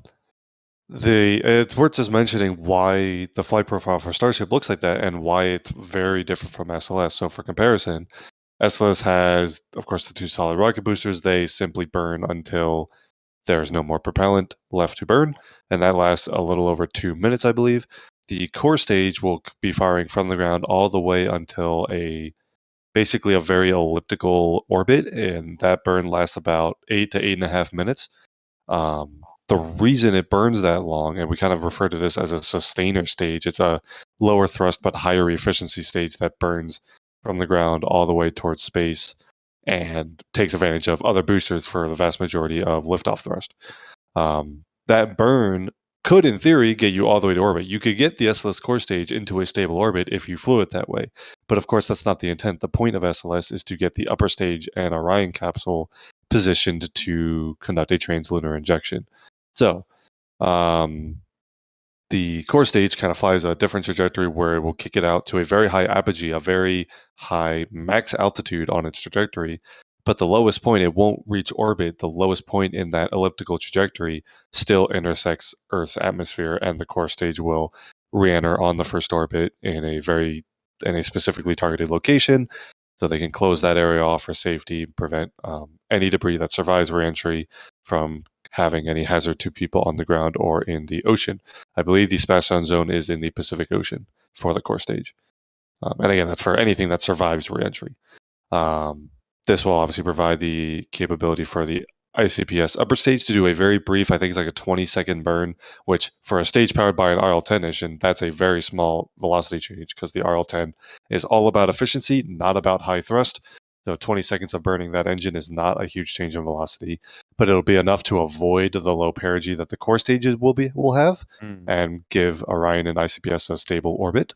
And then once the upper stage and Orion coast back down to their low point, the perigee in the orbit, they'll do the translunar injection, which is a much longer burn to throw Orion out toward the moon. So those are the differences between the flight profiles, and the difference in vehicle designs that you can see there: an 8.5 minute burn for SLS versus a 2.5 to 3 minute burn for the first stage of Starship, or the Super Heavy booster, I should say. The obvious difference is reusability. Starship is, or the Super Heavy booster is, reserving some fuel for recovery and catching, or whatever you want to call it. But also, because it is a propulsively landed vehicle, the Raptor engines are higher thrust. The whole vehicle is designed to have a pretty high thrust-to-weight ratio, because reducing your gravity losses means your overall efficiency for the vehicle is higher. For an expendable vehicle like SLS, specific impulse, the efficiency of your engines at burning propellant and turning that into kinetic energy is much more important. High thrust-to-weight ratio is less important. And so you choose different engines, the RS-25s, which are high-thrust engines, but if you take 4 of them and put them on a giant rocket like SLS, the thrust-to-weight ratio of the core stage is not as high compared to the thrust-to-weight ratio of the Super Heavy booster. So it's about different kind of classes of vehicles, a reusable versus an expendable vehicle, and that can produce some pretty different flight profiles between the two rockets. Cool topic to talk about there. Before I continue on with this question, what are we looking at on these up-close views here, Alex? Well, that's one of the stabilizers. I believe it is. It is hard to tell if it's actually touching the sort of the soft point that they have there for stabilizing the booster, but it is certainly retracted. They're usually not retracted. What's the word? Yeah, like they are sort of deployed, and they tend to do some kind of retraction of sorts before they go in, and yeah, it's hard to tell. But is this one of those signs that we're looking at for how close they could get to continuing the Yeah. lift? Yeah, that's actually one of the signs, and we believed it was like that, but I thought I saw in chat someone saying, "Oh, they're not in," and I actually, asked Michael, "Hey, can you zoom in and see if we're?" But I believe it's actually right there on the booster. But hey, if we see any sort of move later on, that will probably mean, hey, we're done, right? But no, I mean, truly, I wanted to check that out. Wanted to make sure that we were not doing any sort of fake stuff like, oh, it's gonna live, and now it doesn't live. We tried to make sure that there was actually like that before we went live, and yeah, it does seems like it is against the booster. Now we're also seeing lift next to booster 7, and so my thinking is probably whatever problem they might have might actually be related with that lift. If I were to guess anything at all here, I do know in past times, like in previous lifts, they have had people on the QD trying to remove like a shield that they have for the QD, but I believe that was done earlier, and that was actually usually done way before they even put the pins in and remove the hold downs on the stand. Like that was done way previously on the couple of attempts before. That was usually done before that. But yeah, just checking in, trying to make sure that things are not going backwards in the timeline. And it seems like while we don't have progress, it doesn't seem like we're going back. So that's good news. Yeah, definitely worth keeping an eye. On the right-hand side of your screen is where you can see that human lift near the bottom of the vehicle, not lifting the booster just yet. The booster is sitting on the chopsticks, kind of ready to go, but the teams may be working a minor issue here, as they have not lifted since we went live. So keep an eye on something near the bottom of the vehicle, it looks like. All right, the second part of Lewis's question. Lewis, thank you for all the discussion points here. Asking about Spaceport Cornwall. Wondering if we're going to be covering that or need a new photographer. I believe we have some tentative plans. There's no immediate launch plans out there just yet. So, awaiting some further details as to when the spaceflight activities over in the UK will take place. I don't know if the people in this call, Alex, you're the closest to going to take a flight out to UK. Oh no. No. I will take it to be able to, for example, meet Chris, but not to just see a plane take off. For as cool as it is, it has a rocket in the wing and everything. It's just a plane taking off, and I'm not gonna be watching that because you cannot see the rocket launching itself. It's it's out at sea. No. What about some of For the that. other UK Scotland? launch sites, the ones that are like actually, I believe Astra has announced Saxavord. I think Rocket Lab or someone, I don't know if it was actually Rocket Lab, but there are other companies that have also like hinted at UK launch capabilities, other than the air launch from Virgin Orbit. There's also Orbex and things like that. Well, I will think. I will think about that once we come to that point. Okay. Not sure So- about some of those if they will stick their schedules though. I mean, NASA Spaceflight will certainly be covering any operations from any of the new UK spaceports on NASASpaceflight.com. Whether we have live stream kits out there to support live video coverage, to be determined. We'll get back to you on that. Here is a question from Devin. We were talking about flight termination systems earlier, and Devin is wondering if Booster 7 will also have its own FTS in addition to the Starship. I believe both stages should have FTSs, correct? I believe Yep. that is just kind of a general requirement for most missions outside of even SpaceX or Starbase. You always want to be able to blow your rocket if it starts heading in the wrong direction. South Padre Island's only about 5 miles away, and there's a lot of people out there. So they need to make sure that they're able to safely dispose of a wayward vehicle if they need to, whether that's just the ship or the booster or both. And that tracks with how SpaceX handles their Falcon 9 fleet too. Both stages of Falcon 9 have their separate automated flight termination systems. And the first stage, you can actually hear the call out like on the way back down. I forget where in the return kind of sequence there is, but especially if there's a return to launch site profile, at some point they will call out for stage 1 FTS has safed, because there's a certain point in the trajectory where the safe option is no longer to terminate the booster by detonating it. It's to abort controllably to kind of off the shore and like splash down in the water. Yeah. So they call that out on both stages when both stages reach the point where the FTS should be saved. Should be a very similar situation for Starship. Good question there, Devin. Here's a question from William on the topic of Artemis and Starship. Can we talk about any new info for the Human Landing System, or HLS, which is, of course, the moon landing variant of Starship for use in the Artemis program? Any updates on landing it on the moon without falling over? That was the first part of their question. So Having landing legs kind of helps with that, I guess. yeah, there's no catch towers on the moon, so Yep. Not yet, at least. not yet. Not yet. True. Although, But wait, yeah, will I mean, have we the heard ships any only new need to be info on one? that? I haven't heard any new info on HLS, but would any lunar catch tower need to? I mean, you could get away with 1/6 of the hoist power and 1/6 of the hydraulic power, right? Because you're operating in Yeah. 1/6 lunar gravity. That would be true. Would have to make it very dust tolerant, though. Lunar Yeah. regolith gets everywhere, and it's a mess. I do have heard. I think via other reporters. I think it was Marcia Smith and Jeff Faust. They were talking about some kind of conference that was today, or presentation about lunar exploration, and they talk about HLS, and they mentioned that the elevator is gonna have all these redundancy and everything, because a lot of people are worried about that, right?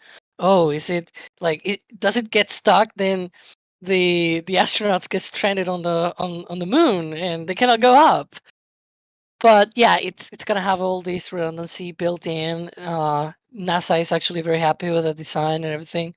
So they chose Starship for a reason. They know way more details that anyone in the public knows about this, and yep, it's good deal. Just a little bit of waiting for that to come up. I think there'll be a lot of extra attention on that, especially once Artemis 1 flies, because if they can check off the uncrewed Orion test flight and SLS test flight, the next thing to kind of demonstrate is getting ready to support the lunar lander element, because there'll be about a 2-year wait before the crewed test flight of Orion is ready to go, and SLS. So you'll have things like Starship Orbital Test Flight, which is in the path towards Artemis readiness. And then you're going to have to demonstrate on-orbit refilling. You're going to have to demonstrate the lunar lander variant in some way. And maybe those are the milestones that come up after Artemis 1. So hopefully looking for some new info on that sooner rather than later. Someone said they couldn't put a tower on the moon because HLS won't have flaps. Well, the ships are not really lifted by the flaps, so you don't need the flaps for that. Yeah, there was a common misconception that the booster was lifted by the grid fins and the ships are lifted by the flaps. Neither of those are the case. They both have actual lift points, little kind of stubs near the top of the vehicle that the chopsticks can use to lift the vehicle and in the future theoretically catch them during a landing attempt. Particularly in the case of the booster has the lifting points, whereas for the ship, it has like holes or like sockets for the lifting points on the chopsticks to be able to be inserted in there, and then boop, you lift it up by that.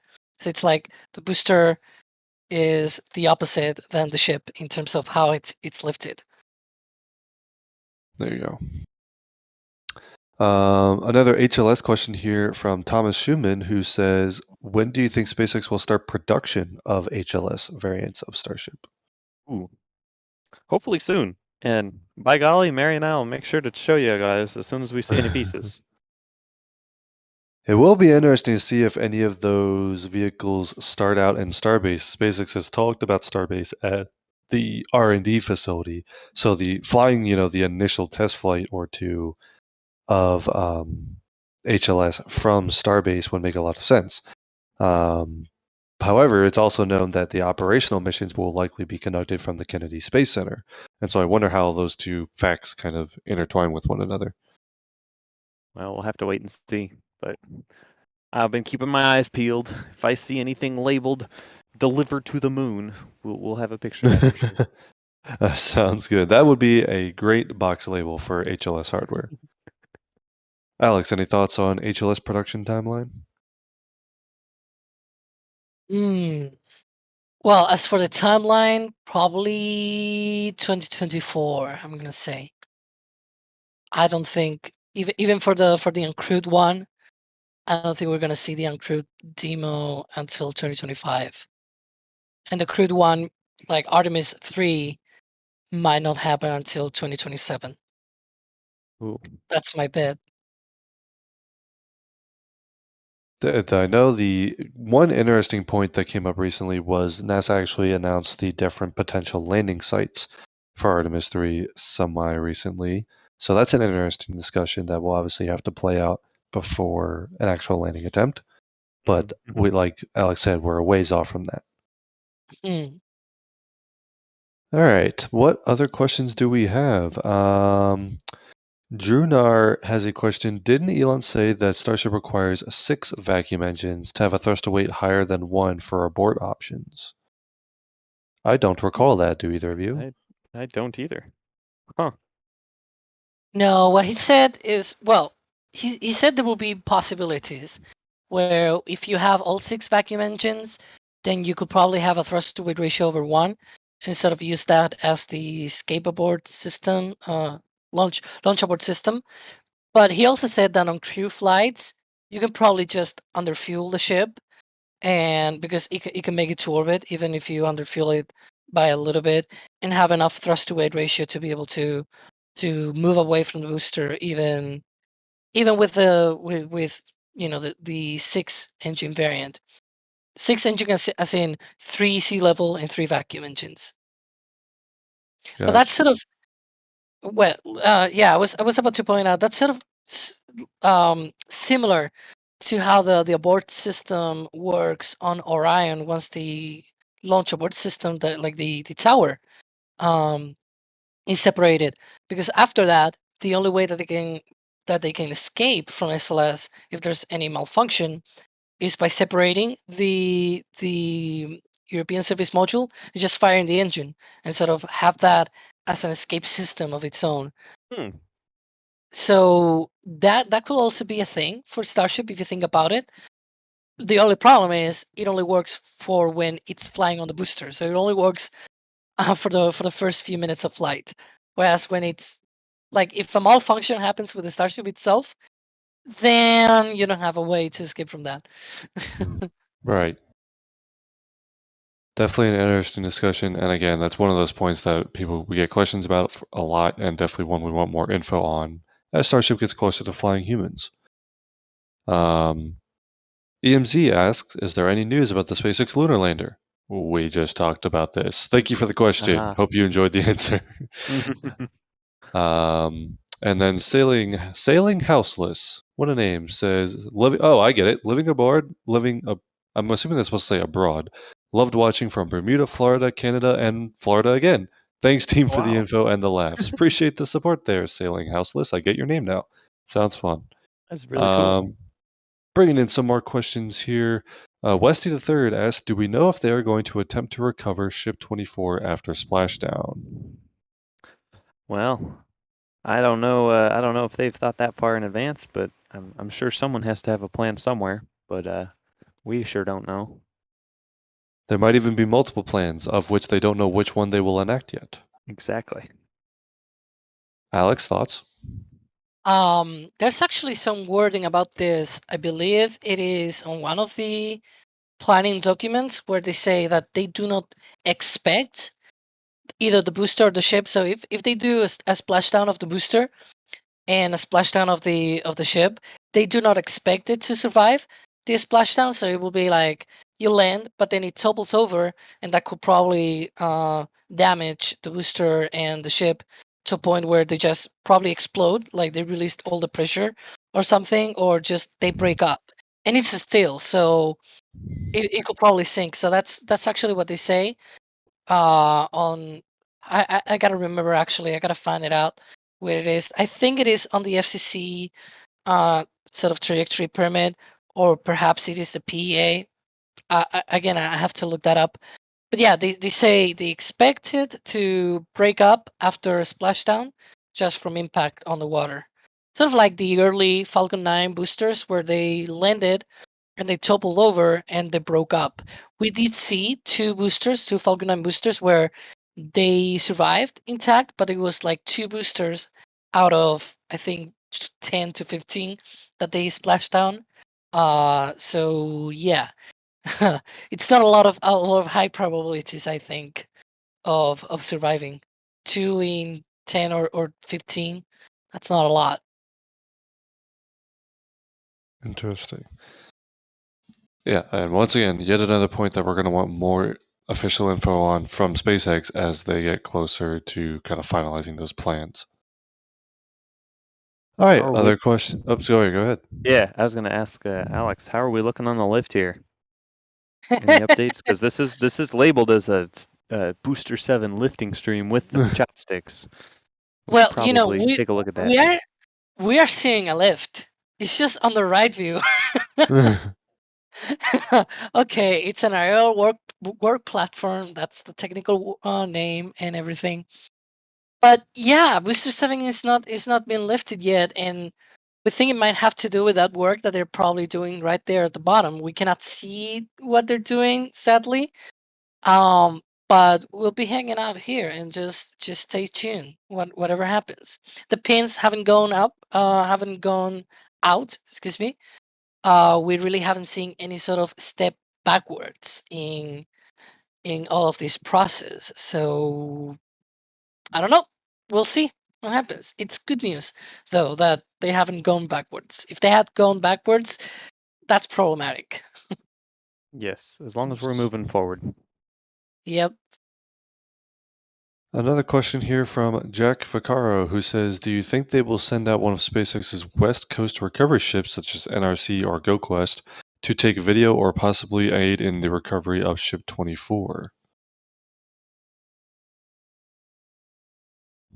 Oh, I was thinking instead of boats, I was thinking on NASA's WB-57, I think it is. Oh, the airplane. Yep. You're the airplane guy here. I don't know about airplanes. I do But believe yeah, because it should be SpaceX and amazing. NASA have a partnership for reentry imaging, right, with Starship? Yeah, indeed, they have that, and I was actually thinking about that. Instead of boats, I was thinking of the plane. It should be amazing if they can actually capture that. I'm really looking forward to that. So what do you think about the boat potential though? I mean, I'm trying to think how that would be most helpful.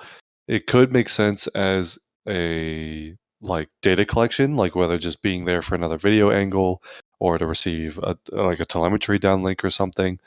But if ship 24 lands intact, I'm not sure a ship can do anything about like getting a starship on board, right? Yeah. Well, they might be able to like pick some parts out of the water before they sink. Yeah. There's another question here that I just caught on the queue, which says if it makes it this far, do you think there will be something similar but for the booster? So do you think they'll have any sort of ship out there? That's a little bit closer to Boca Chica. I think that could be doable. Um, but yeah, it will definitely be cool to see that for the booster too. Yeah, I wouldn't be surprised if they had some kind of ship out around, maybe not like right at the landing Yeah, we point, don't want but that. like, 20 miles away or something to collect any telemetry and maybe have a couple cameras on it,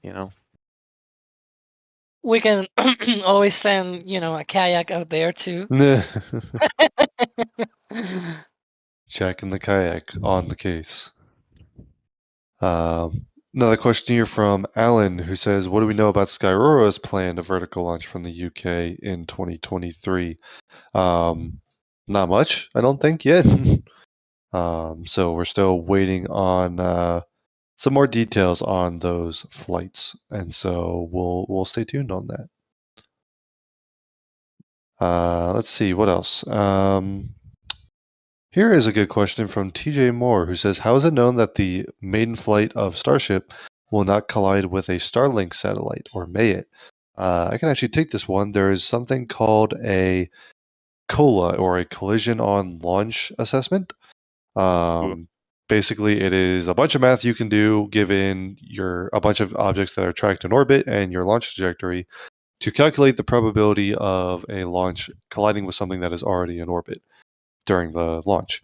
And it's a routine thing done before all orbital launches. Every once in a while, it comes up as a COLA window where a launch is not permitted because it'll come too close. Most of the time, it's coming too close to the International Space Station, but sometimes it's to other satellites, such as Starlink satellites or any other spacecraft. Very rarely does it prevent a launch. Usually, you only need to launch, a minute or two earlier or later to reduce that probability down to zero, and you're fine. So pretty minor changes in order to get around that if and when that comes up. But yeah, SpaceX has done those assessments for Falcon flights already, and we'll be able to do the same for Starship. We also I was thinking, hold up. I was thinking too that the apogee might not be that far up to even intersect with any Starlink satellite orbit, because I think there was one document saying that the apogee won't be higher than 250 kilometers. So that's not really that high up to be able to collide with any Starlink, unless there's any Starlink like right after launch. Those are deployed usually in a 230 by 330 kilometer orbit. So that would be the only ones that I could think of being sort of in the way. But yeah, the Starlink satellites are way high. It's like 500 and something kilometers, depending on the shells and everything. But 500 and something kind of does the job here. Yeah, and then there's a few of them also in 300 and something kilometer orbits just racing and everything. But yeah, I don't think the first few flights are gonna be going that up. He's just going with a Starship all the way out to the Pacific and just a splashdown. Right. Also worth mentioning that there aren't that many spacecraft, period, at that apogee simply because it is relatively low, and also that's the whole point of the Starship test flight. The Starship test flight that will basically come down on the first orbit is that you don't need to go that high. You're not trying to reach an orbit that's going to be stable for months or years for some operational mission. The whole purpose is just to demonstrate that you can reach orbit and come back. And so no need to go to a very high orbit, and thus no reason to get up into the altitudes where you even have to worry about other spacecraft. Although it is, again, if once they are ready to do so, it's a pretty easy thing to do. Isn't SpaceX still planning on having some Starlink payload on the first flight? And if so, how are they gonna make sure that those Starlinks don't burn up with the Starship? Alex? Oh, you mean deploy them and burn Yeah. up? Well, yeah. I mean, I know the answer to this. I can answer the question too. I mean, I they have thrusters on them, so Yeah, no, I think they're actually probably burning up. I don't think they're gonna be deploy them fully. They've been doing Mm. all of these changes Yep. to the Starlink deployments, and it will make sense for the first few flights to just test the deployment. And I mean, you still have probably like 30 to 40 minutes to check out like Mm. thrusters or whatever. Like you still have a decent amount of time to do like some quick testing of the satellite, but it probably wouldn't make sense to fully deploy it if you're gonna change the satellite design right away after a few flights.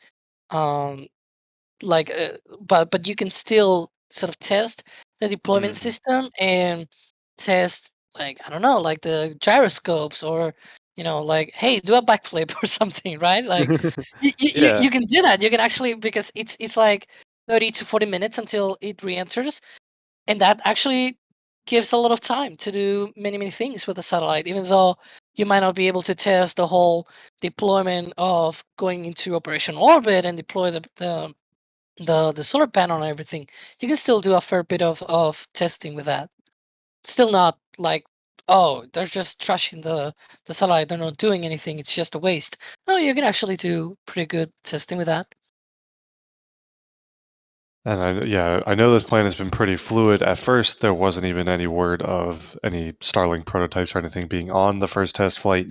Then later on, they were like, "Oh yeah, we could actually stick some prototypes or pathfinders or some, even if it's just a box in the shape of a Starlink satellite, onto the first flight to test the deployment mechanism." If they were real satellites, obviously they'd want Starship to go to a stable orbit and then do a deorbit burn, which at one point was the plan. Elon said, "Yes, we'll go to a complete orbit," rather than the initial plan. But then watching them do initial testing with the Starlink deployer. We've seen some movement around with those systems at Starbase and things like that. Those plans still appear to be fluid. And the kind of the biggest item to watch there is some of the FCC documentation, because anytime SpaceX updates their applications for their communication frequencies that they need from the FCC for test flights, just like they do with operational flights, a lot of times there's exhibits on the updated like flight profiles, and so we're not super sure about whether or not Starship is going to insert itself into an actual stable orbit yet or not. If they don't, they could still, like Alex said, test the deployment mechanism, but then those pathfinders or whatever just disintegrate on reentry. Yet another point that we would like more info on, SpaceX, if you're watching. Some more questions coming in here. One from Iron Mechanic, who says 33 engines for a static fire? Question mark. I think we're expecting that milestone at some point, right? Yeah, we're actually expecting some kind of 33 NG static fire test in the coming weeks. Hopefully not too far away. But yeah, they have done all of this work on the engines. They have done all of this work on the OLM. That would be crazy to see all 33 engines static firing. But hey, I'm super excited. Like the more I think about it, it just hypes me up. I'm super excited by all the things that we might see in the coming month, like SLS launch and static fire of the booster and ship 24 and then Relativity and like what's the other one? Ah, I forgot the other one. Sorry, the Alpha. Firefly. Firefly, there you go. All of these new rockets coming up and all of this testing. I love rockets. It's just super cool. Yeah, so a big milestone coming up there for sure. Thanks for the question. Somewhat related, Stefan says static fire testing on the moon. Just kidding. I mean, the HLS design, you have the kind of top mounted thrusters, so you don't have a whole lot of regolith kicked up by like trying to land on a Raptor engine. You could probably static fire test those. I don't know, maybe it's just me. I think you I could don't probably know. do it. I'm not a Let's rocket see. scientist. Let's see, other questions. Steve says, do you think that SpaceX will move some large tracking cameras into the area when it comes time to launch Super Heavy? If so, where would they position them? I don't know, Nick, you're the resident Yeah, down in the area. Any prime spots for tracking cameras that you can think of? Well, I mean, we'll definitely extend an invitation to SpaceX and any governmental organizations that want to stick cameras right next to our beautiful cameras, or let us borrow their beautiful cameras too. Um, yeah, I definitely guarantee you that they're going to be bringing down a lot of tracking cameras, a lot of resources. They're actually, I believe, with SLS, there's a converted U-2 spy plane that's going to be flying around getting some aerial imagery from like 70,000 feet or something like that of SLS. And I would not be surprised if if SpaceX asks for some kind of governmental support similar to that, where they can get a good amount of data from a bunch of different angles. And they'll be, I would hope that they'll be throwing every single camera that they have at this because it needs to be documented in the best way possible. But you can bet I'll be there with some cameras. Mary will be there with some cameras, and all of the regular NSF people will be here providing you guys with hopefully some of the best coverage that we have down here. Yeah, and actually that aircraft you referenced, I think, is actually the WB-57, slightly different from a U-2, but that NASA high-altitude aircraft, which I do believe is going to be used for SLS, like you said, and has actually supported Starship testing in the past. They were going to have it for aerial imagery of like SN8's test flight, and I guess the aircraft ran into mechanical, like it wasn't a requirement, it was just a like if the plane was available, NASA was interested in helping out basically, but it ended up not being in the air when the actual test flight happened. But I do know that it would like take off near the beginning of the window when they looked like they were getting ready to fly, and then the aircraft kind of ran into some mechanical issues, I think. Too bad that and wasn't so- around for SN11. That would have yeah, that would have been given us at helpful. least a view. But definitely potential support for future flights. Other message here really quick. Not me, but someone on YouTube whose username is me, is becoming a PadRat member. So thank you, me, but not me. You. Too many pronouns going on. It's very confusing. Appreciate the support though. Here's a question from Stephen, who said, or Stephen. There's a lot of ways to pronounce this name. My apologies. Any thoughts about building a Megazilla at Vandenberg for polar launches of Starship, or do you think they'd rather do the rare polar KSC launch? Well, if I had to guess, they'd probably have the performance to be able to do at least some missions from the Cape via the dogleg maneuver, and possibly that would be more beneficial than doing an entire whole new launch and catch tower at Vandy. But maybe they'll do both. More towers, more betters. I mean, definitely. Going- I mean, I'm sorry. Say that again. No, I was just about to point out something, but go ahead. It's not really time critical. Oh, okay. I just want to add to the point of just adding additional launch sites. I think that's going to be a big part of Starship reaching cadences to support not just Starlink, but other missions, just like the Falcon 9 fleet. This year SpaceX has already broken their cadence record and it's only August, I would imagine Starship launch cadence is going to ramp up in a similar fashion.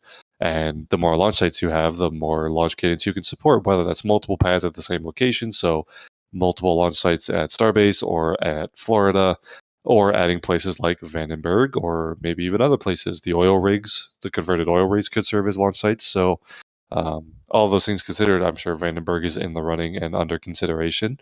SpaceX hasn't said anything to that front, but doesn't mean that they aren't actively considering it. Personally, would not be surprised if Vandenberg Starship becomes a thing.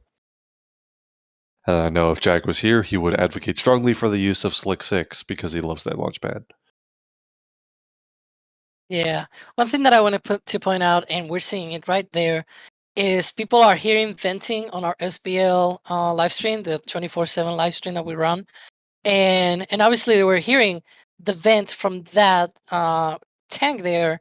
That's normal venting, by the way. That's not the tank farm. Oh, it's a spooling up. There's some testing going up. There's no testing. Today we are only expecting in the lift. I think there are also a few questions on the queue talking about, hey, do you expect any static fire today? No, we don't. At least I don't. Don't know if you guys expect anything today apart from the lift, but I don't expect any kind of static fire testing or anything. But yeah, that vent usually happens periodically, sort of like a maintenance vent that they run most of the time. When the tank farm goes on, you can actually notice that because everything is just white clouds. It's like Vandenberg, but here in Texas. Yeah, thanks for addressing that, Alex. And once again, folks, if you're just tuning in, SpaceX started to prepare to lift this booster onto the launch mount, and so we went live, and then they promptly stopped. There is a human lift. What was the technical name you had for it, Alex? Jack. Yeah. Lift. Aerial work platform. Aerial work platform. I like it. Yeah. Wow. See, the CSGO player in me wants to call it an op, but I know that's a very different thing. But yeah, so the work platform is still near the bottom of the booster. You can kind of see it in this view to the left of the booster. You see the arm kind of reaching across and the lift there. A better view of it on this camera view on the right, you can see the lift near the bottom of the booster. And so standing by for that to potentially go away, that would give us a sign that whatever they're looking at near the bottom will be finished. So hopefully the lift can continue then. And we should also mention here the road is still closed. They've cleared out the beach, and portion of Highway 4 is closed to the public, which does still give us a good indication that they're still planning on doing something. You know, we've seen man lifts sitting around here, you know, but as long as the road's closed, we know that they're still planning on doing something. Yep, good call there, Nick. Thank you for that. Someone pointing out, oh well, but maybe they're splitting up the tank farm to do a cryo test. No, they are not. You will see the subcoolers activating and everything, like, and getting frosty and all that. We're not seeing that. That's just a maintenance event that occurs periodically and very normal. Like it happens basically every day, and not every day they have testing. So there you go. I mean, you telling me rapid reuse doesn't include fueling the booster before it's even on the launch mount? Just use the transport stand for launching the booster. Come on, that's easy. The best launch mount is no launch mount. Yeah. But yeah, I can hear that venting coming in every once in a while, and not indicative of a test, however. Yeah. That's sort of like ground vent, like the grass vent. Question here from CD, who says, is there a possibility that the first Starship to go to the moon would be a cargo variant, meaning it would be ready before human landing system? Of course, HLS as a human-rated system could require some different regulatory approvals and could be further from technical readiness. Any thoughts on that? It's definitely possible. I mean, the current plan has NASA setting up the whole gateway station before the first landing, before Artemis 3. So, I mean, depending on how fast things move, I could see SpaceX wanting to send some, you know, payload down to the moon. Can't hurt. More oxygen, more supplies, more everything they can get down there, the better. But I don't know if there are any current plans or contracts signed for that. Alex? I'm gonna say the first Starship on the moon will be the HLS and crew test. That would be interesting. Yeah, I mean, they can do stuff prior to that on their own, but I will think it's probably yeah, I have confronting feelings here where I think it's more likely that they just spend resources for going to the moon with the actual thing that's gonna be going to the moon, rather with something that's not going to the moon. Because if you have something that's not made to go to the moon, why do it, right? You're gonna go with a HLS. That makes more sense. I It's the mean, design that works, and you can do stuff. You can go to orbit, for example. I will not rule that out, going into orbit around the moon with a cargo starship or just a regular starship, even with crew. I will venture to say that will probably be very, very risky, but I wouldn't pass that. I wouldn't put that past SpaceX doing that. But landing on the moon actually requires the HLS design, just because it is actually designed to be able to land on the moon. And the first time they land HLS, it's likely going to be the uncrewed demo. So that's what I think. yeah, it's interesting. It's worth mentioning that Starship is actually also, what's the word? Eligible for CLPS missions, Commercial Lunar Payload Services missions, the uncrewed deliveries of like scientific payloads to the surface. That the first of which, I don't remember if they're all delayed to next year or if any of them are still on track for the end of this year. But the landers that are like Nova C from Intuitive Machines, the Peregrine lander that's going to be on maybe Vulcan's first flight or an early flight of Vulcan at least, those kind of landers. Starship is actually in the kind of roster of vehicles that are eligible for those contracts. They just haven't been awarded a task order, like actually assigned any payloads to use. And it was hilarious to see an early render of Starship on the moon from that contract award. It looked very different from the later HLS award, and it would not be surprising if the variant that ever executes those missions is actually either a variant similar to HLS, or they just put those payloads on an HLS landing that's part of the Artemis program anyway, and they just call it a CLPS task order, you know? Yeah, actually, I will point that out that on today's presentation, related with the lunar exploration, they actually said that they want science experiments, like they want to stuff the HLS demo flight. They want to stuff that Starship with science experiments and things that they can actually work on while on the moon. So who knows? Maybe we'll see something interesting with that. There you go. Wait. So, is there an opportunity for SpaceX to land a Starship on the moon as a test bed or test platform for HLS? Yeah, Like, there's an uncrewed yeah. demo. Okay. Although It's interestingly, I saw a kind of a snippet on Twitter earlier today, actually. Yeah. That the technical contract requirement for the HLS uncrewed demo is for a landing, but not a takeoff from the moon. Oh gosh.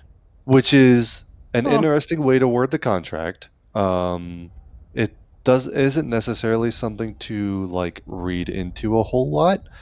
SpaceX could all on their own say, well, that's silly. Obviously, we're going to take off again, and just do it. But technically, the contract doesn't require it.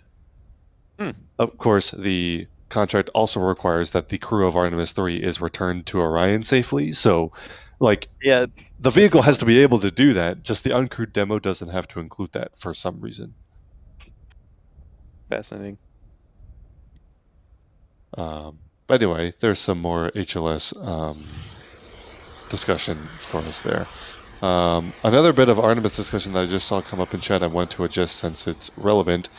Jesme is asking, isn't part of Gateway going in Starship? And the answer to that is no. I think you are confusing it with the Falcon Heavy launch.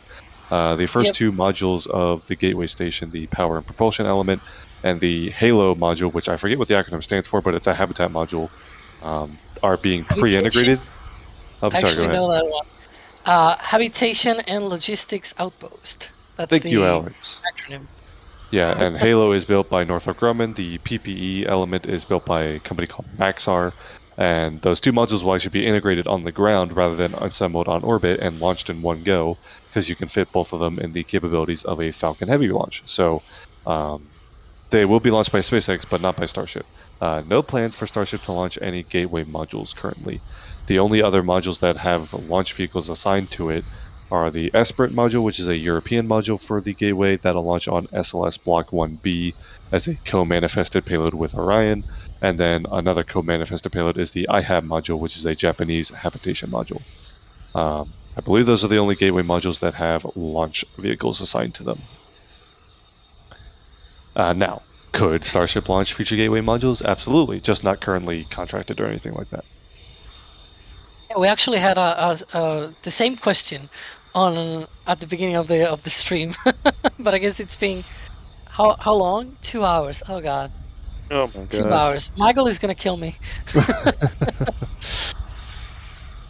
I'm Listen, fired. sometimes guessing when these lists are going to happen is not Really hard. not a high confidence thing, and the indications were there, but then they went away. Yeah. But luckily, we have this opportunity to answer questions and provide other updates about the Starship program, so we can keep talking about those things. Of course, if we see the indications of lift resuming soon, we will draw our attention to those as soon as we can. We got another question that's asking us to predict the future, so here we go, y'all. Likelihood of an orbital flight in September. Alex, you get to go first. I'm gonna say 0. 0? Oh man, there's Oh, no wow. 0. It's got to be like 0.01 or something. No, 0 is a perfectly valid, just like in The Simpsons. 0 is a percent. So yeah. All right, Nick, you want to throw your answer in well, here? If Alex is going with a 0, I'm gonna double his guess and say 0, because 2 times 0 is still 0. No, probably like a 5% chance, I'd say. I mean, like, not great, but it could happen. Maybe, probably not. 5% is generous. 2%. Yeah, I'm gonna say like less than 1%. So gotta be. I would round it to 0, but I acknowledge that it's not exactly 0. Orbital test flight probably later than September is the consensus among the commentators here. Thank you for the question. I'm going to ask this question because Jack isn't on stream to yell at me for doing so. Ticonderoga says, don't build a tower at Vandenberg because you wouldn't be able to see it. Also, a more I serious... just got that. Oof. Ouch. It took Nick a second, but I'm we got there. going to be offended for Jack. Okay, you hear this? I'm offended for you. Vandy is awesome. Foggy base for the win. Come on, guys. Foggy base, is that what we're calling it? I don't know. Oh, man. But to answer the actual question that's also in the super chat, so thank you, Ticonderoga, for the support. How many refuels can the existing tank farm sustain in a rapid reuse scenario? Not sure if this actually is kind of angled to rapid reuse or just rather even recycles from aborted launch attempts. Basically, how much propellant does the tank farm hold in terms of fully fueled Starship stacks, both ship and booster? Alex, do you know? Well, does that mean how many flights can the 16 tank farm sustain? Because right now it's 1. It cannot sustain more than 1 unless you have like a truck line, like a line of trucks line up behind the roadblock. I don't think it can do any sort of rapid reuse scenario right now. You will need an extension of the tank farm. So do they not even have the capability to like recycle? They have capability to recycle, but when you recycle, you drain back the propellants. When you launch, they are burned on the atmosphere and in space and everything. So you cannot do a rapid reuse in that case, like a rapid turnaround of the pad because of that. Because it's not really sized for that kind of thing.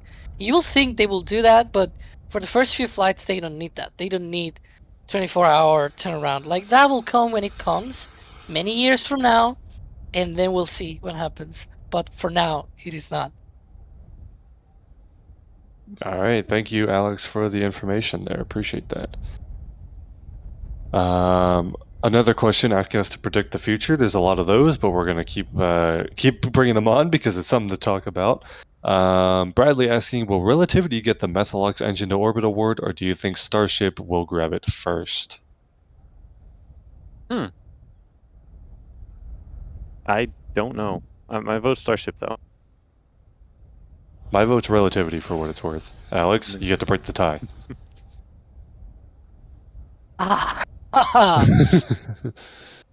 I'm gonna say Relativity probably has more chances, but the problem is they're also on a first flight.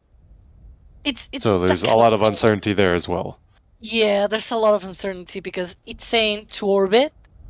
It might Ooh. fail before reaching Ooh. before reaching orbit. If they said space, I will probably bet on Relativity being first, because you could probably have a good first stage flight and then the second stage just fails or something. That probably has more chances to happen than a full orbit, I will say. I mean, I guess Gotcha, technically Alex. Starship's first few flights aren't going to be orbital, though, right? So, ooh. Listen, the first orbital test flight that we're all calling the first orbital test flight is not. I don't think it's honestly inaccurate to call it a suborbital test flight. And before I get into this rabbit hole, I do want to acknowledge that human lift, I'm going to keep calling it a human. And I believe the lift has gone down. Yay. So that's good news. Yay! Celebration emoji. Someone saying I should have voted Vulcan. I'm not voting for Vulcan.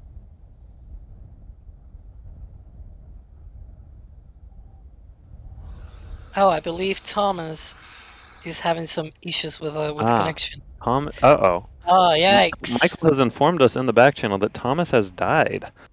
Hopefully of natural causes. We should all take a moment of silence. No, his Discord died, everybody. I'm sure he's just fine. Yeah, okay. He's resetting. Don't worry. He's coming back. Yeah, we saw the lift going down and pulling away. That's good news. That probably means we're gonna see lift shortly. We don't know how shortly will be, if that means minutes or probably an hour or so, but we'll see what happens. Well, we'll see. Awesome question here from Rowan. Says, what's the progress on Ship 25? Well, Ship 25 is still sitting in the high bay waiting to be stacked. Mary and I have been keeping a close eye on Ship 25 there.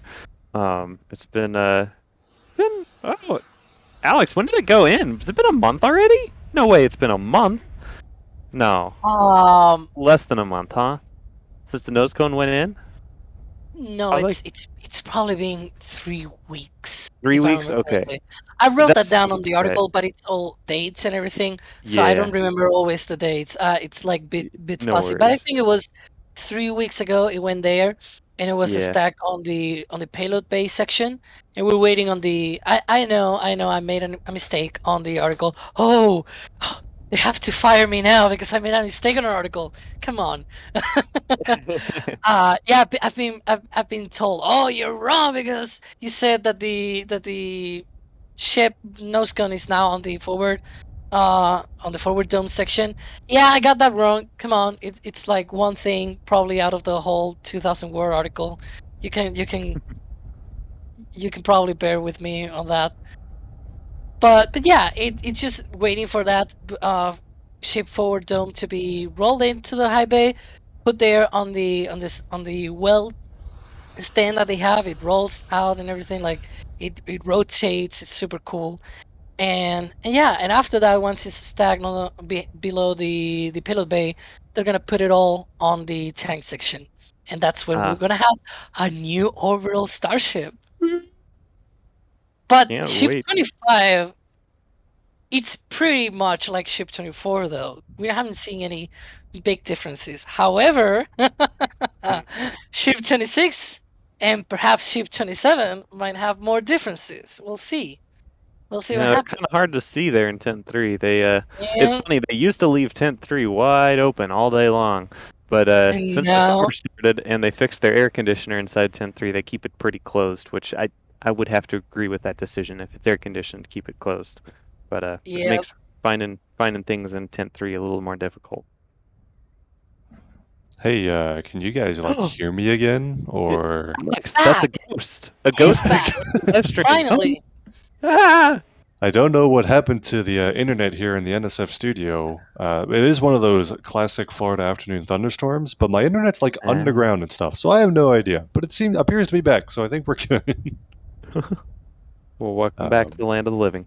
Yeah, what did I miss anything? Did they lift and put it all the way back down while I was gone or anything? Yep, it was a whole beautiful lift. Actually, did a full stack. They moved ship 24 over. And did a full stack. It actually landed. The tower caught it, and they're just saving crazy. the booster now. Yeah, it's been quite the day. Show, man. Joke, everyone, joke. He went just very, very shortly to the land of Ares 1. All right, why no. the Ares 1 slander? I did No. nothing to ask for Ares 1 slander. I'm taking this stream back. I'm going back to hosting. I'm taking the questions now. Fine. Okay. Ralph says, or well, Ralph doesn't say this. I say this too, Ralph. Thank you for becoming a Red Team member. So, Ralph, thank you for the support. Modi Space with the hashtag Thomas Ghost Club that quickly. Appreciate the support there, Modi Space. As always. While you were gone there. That's Oh, all man. we were talking about. Thomas Ghost. Here's a question from Alan, I believe, saying, speaking about predicting the future, when do you think Starlink Gen 2 will be in operation? Alex, you have some stuff to talk about because you wrote about it in a recent article. Yeah. Well, did I? I think I tweeted, right? The Falcon Or maybe 9. you just tweeted it. Yep, the Falcon 9. My I apologies. think Yes. we got that question before. So the SpaceX sent a letter to the FCC saying, "Hey guys, we're switching. We're having Falcon 9 back on the menu for deploying Starlink V2 satellites. But instead, Falcon 9 is back on the menu, boys. Sorry. Yeah. These are going to be sort of like adequated for Falcon 9, and I believe that basically means downsized Starlink satellites. That's sort of the indications by that letter. And so when are they going to be deployed is probably a lot closer than when are they going to be in operation.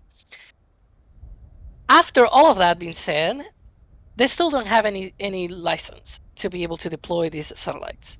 So any sort of prediction is moot until we actually get a license to be able to say, hey, now they can start deploying.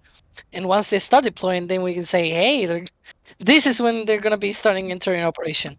The one good thing about these satellites, though, is they can actually talk to the same dishes that the first generation constellation talks to. So if you have a Starlink at home right now, or wherever you are watching from, you're going to be able to use the same satellites. Whether you have, so you can basically use the same dish to talk to different satellites, and that's very useful because you don't have to buy any sort of new hardware for this thing, which is very, very nice. Thank you for that, Alex. Let's see, other questions to bring into the discussion here. Here's a good one. Thinking Thing says, KSP-2 or Starship to orbit first? Oh. When is KSP-2 coming out? That's a great question, Nick. I would love to know the answer to that I'm question. gonna have to Google that. Too bad we didn't have someone on our team. KSP-2 release date.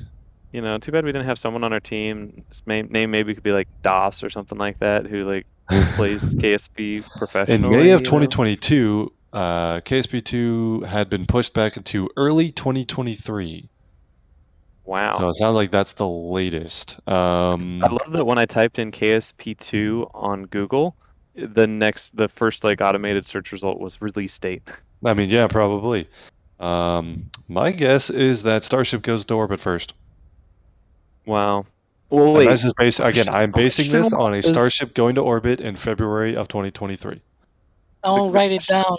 The question was KSP-2 or Starship to orbit first, and last I checked, KSP-2 isn't going orbital anytime soon. I think Starship has it in the bag. So not only does KSP-2 have to come out, we then have to take a copy and put it in orbit? Yeah, well, actually, I bet you an astronaut can just download it on the Well, I was ISS. going to say it's going to be on There you Steam, go. so you can just There download you it. You go. don't need to send anything physical. You There can you go. just Perfect. download it over the internet. Hey, at Perfect. least Jeb did go into orbit with a Starliner. Into the ISS, actually, so that's nice. There you go. Good question there, Think It Thing. Appreciate the support. What else we got here? Deepod Dolphin, which isn't that someone from TMRO? Yeah, from tomorrow. That's Ryan Caden. Tomorrow? Yes, there you Really? go. Oh, that's Ryan? Yeah, Nice. that's Ryan. Appreciate the support there, Ryan. Chiming in, it says Zuki 2 will take the Methalox engine to orbit award. Mark his words. So another hat in the ring, I suppose. We'll see who wins the Methalox race. There's a whole article by this on the way. If a mod can find this article and link it in chat, there's a Methalox race to orbit article by myself and Adrian covering a lot of the different Methalox rockets, why Methalox rockets are in the wave of new vehicles, and which ones have the best chances at getting to orbit first. So feel free to check that article out. One of I the can grab cooler that articles. Yeah, thank you, Alex. Appreciate that. There you go. Link in the chat. But it's Appreciate from that. March, so It is I from. think I mean, probably so all of the an like. update.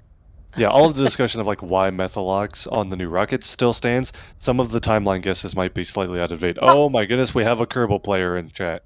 Oh nope, he's gone. Nope, he's gone. I thought Das was going to come in and chime in on the KSB discussion. I think he might have missed Yeah. it. He Oh, heard gosh. KSP discussion. He probably went, oh. Oh man. Anyway, more questions come in here. Let's see here.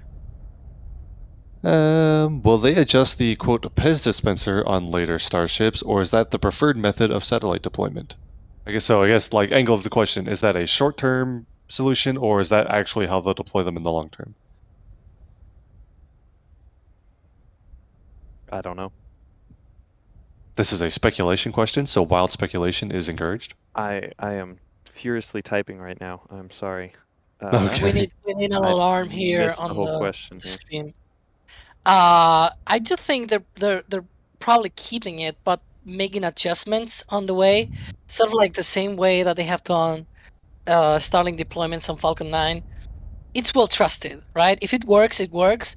But then you make here like a change here and there just to optimize things, probably to bring down the weight of the ship or simplify the loading of the Starlinks. Like it could be many minor changes, but I do think they're probably keeping it because it does seem like it is a very simple way to deploy them.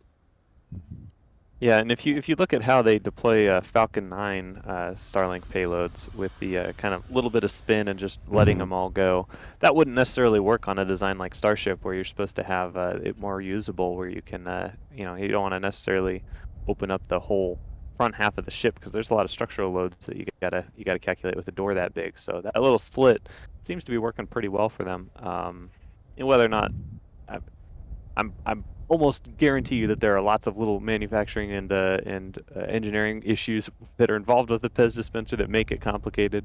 But at the end of the day, I bet you it's still less complicated than figuring out a big door solution. But I don't know. Will they do a big door at some point in the future? I mean, they'd have to if they want to do. Yeah, if they want to deploy satellites. Exactly. So yeah, I would adjust that. I would expect that at some point. But yeah, that's interesting. Also, I forgot to mention this when we were talking about Starlink deployments earlier. The current Starlink deploy, where you kind of fling them off the end of a Falcon 9 upper stage, does lend itself to needing to wait a little bit for the satellites to kind of naturally space out before you can do things like deploy solar panels, maneuver the satellites towards their checkout orbits and things like that. For the Pez dispenser, each individual satellite should be deployed, discreetly from one another, and they should pretty much immediately be at least spaced out enough where you can like deploy the solar panels and things like that. So maybe there's a faster path towards getting checked out and on orbit operational when they're deployed via the Starlink or the Starship method. Just a word to think about there. Let's see what else. Here's a good question. Morpholoaf says, been wondering about the Starship heat tiles. Are they just constructed for low Earth orbit reentry, or could they also sustain higher speeds? Surely the tiles, they're not building like different types of tiles for different reentries, and they've simply rated it for an interplanetary reentry from the beginning, right? For heat tiles? Yeah, the Starship TPS, Yeah. basically. Yeah, the Starship TPS. I mean, obviously, there's a whole lot of different velocities that we're talking about. There's technically suborbital, but also orbital tree that Starship will be flying at first, and that's going to be probably one of the slower reentry speeds that they'll experience over. Well, here's the thing, Starship's though. career, right? The reason that test flight works is because in order to re-enter from low Earth orbit, you're basically doing a deorbit burn, so you're on the same trajectory that Starship will simply be in after stage sep or after Yeah. Pico. So it's yeah. basically just skipping the deorbit burn. The reentry Okay. energy should be pretty much the same.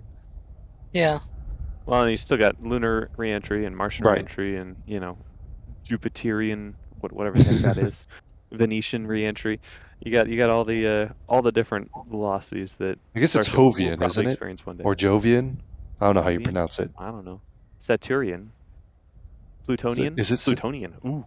That sounds like nuclear. Like sounds like It weird does. nuclear physics going on. Oh boy. And that's back to one of those clickbait. Oh, I can't speak. Clickbait YouTube channels with the like nuclear powered Starship thumbnail or something. Yes. We'll be plutonium by 2022. But anyway, yeah. So a good discussion there. I definitely think the heat shield is just going to be rated for all of those rather than having different variants of the heat shield. Let's see, other messages that have come in here. Dale has come in and gifted 10 Red Team memberships. So Dale, thank you so much for the support. Big thank you to you and your support of the channel, and also hope that those who have been gifted those memberships enjoy the coverage. Java Man has a question. What issues are currently delaying an orbital launch? What are the watch items we're looking for? Alex? Oh, there are many things delaying the orbital launch.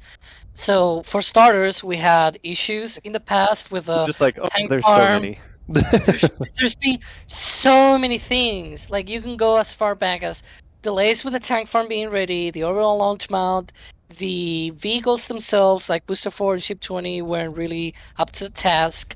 Then they needed the Raptor 2 and Booster 7 and all of these, and then Booster 7 was tested, crunchy transfer tube. Ship 24 was tested, and then some kind of boom went in inside the payload base section of sorts. We saw like tiles raining down. It was like a sneeze. Call it the ship sneeze that happened there.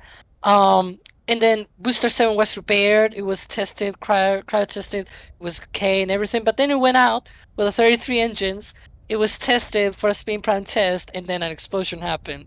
And it repeats. They keep finding these moments where things break down. We saw also the Chopsticks a couple of weeks ago broke down, like the hydraulics on the Chopsticks broke and spilled all of this hydraulic liquid down the tower and to the ground and everything. Many things are delaying the orbital launch, and none of them are certainly paperwork, as much as people will think otherwise. I'm sorry, but it's the truth. There's many issues with the hardware.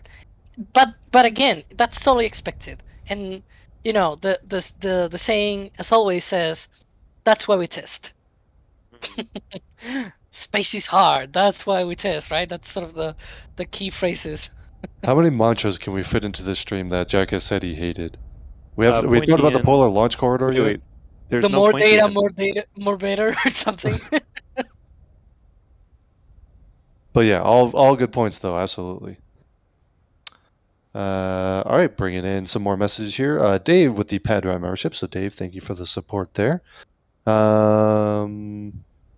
Here is an interesting opinion. Andrew says it doesn't matter what everyone's current favorite rocket is, because once Starship and Super Heavy launches, it'll be everyone's new favorite rocket. Certainly a hot take. We'll see if it plays out. Appreciate the support there. And then Rooster says, what about FlearCam, though? Also, I expect to be living on Mars by the time KSP2 comes out. All right, well, we could be a little more optimistic. Well, maybe they're just being very optimistic that we're going to get to Mars really soon. I don't know. It's lifting. Is it? Finally. It's lifting? Oh No my way. goodness, it is. Ladies and gentlemen, lifting, breaking finally. report. SpaceX finally gets it together. Ow, So my whatever, bad. I bet it was whatever that lift was doing near the base. I bet they were evaluating or looking at something or working on something. But Booster 7 has liftoff, technically, kind of, sort of ish. Chopsticks assisted takeoff. But Booster Thank you. 7 being lifted off the transport mount, and we're going to get the best views yet of those 33 Raptor engines installed underneath, as the vehicle is finally being installed on the orbital launch mount for resuming its test campaign. And now we should be aware of one thing here, because sometimes, right now they're lifting it off of the stand. You can see there the guiding pins are helping the booster to not sway back and forth during this operation, because if you think about it, right now the engine bills are super close to the edge of the stand, right? So you need some kind of guide pins to allow the booster to go up basically in a straight line so that it doesn't sway and hit the engine bills. Mm-hmm. And we've seen in the past them staying at this altitude, at this height, for a while before disconnecting the pins and going up the all the way up and into the orbital launch mount.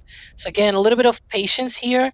If you don't see them lifting it off all the way to the orbital launch mount right away, don't sweat. Okay, they're probably making some adjustments and it takes a little bit of time. I also believe the stabilizers go all the way in. Right now we believe they're in but not fully touching the booster.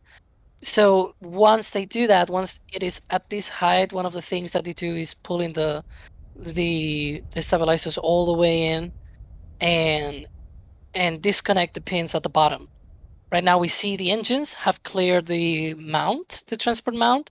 So that's good news. Everything worked as expected. I believe this is probably the final height that we're expecting the booster to reach while under the pins at the bottom. So you're expecting the booster to hold here, and it actually does look like it's held for a little bit. Yeah. Before they continue with the rest of the lift. Yeah, we should expect hold here, and the stabilizers should also be coming into contact with the booster, fully into contact with the booster, and after that the pins will separate those guiding pins that we see on the sides of the transport stand. Those should come off, and once they come off, the booster will be free to move up and all the way to the orbital launch mount.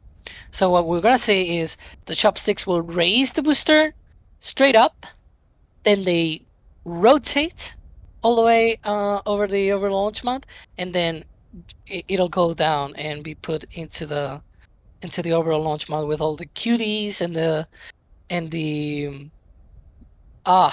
hold downs and everything, all the bits and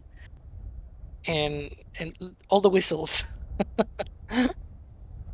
All right, yeah, gotcha. So while we wait for this booster to finish up its lift, like I said, they just lifted it off the transport mount, and they're going to hold here for just a little bit before they go with the rest of the lift onto the orbital launch mount. Booster 7 resuming its test campaign, and we're going to be supporting all of the live coverage of this test campaign. If you want to help us keep the coverage going for Booster 7 and other spaceflight programs all around the world, the NASA Spaceflight Shop is a great way to do that. We've got some new, relatively new Starbase merch. We've got the Starbase shirt, one of my personal favorites.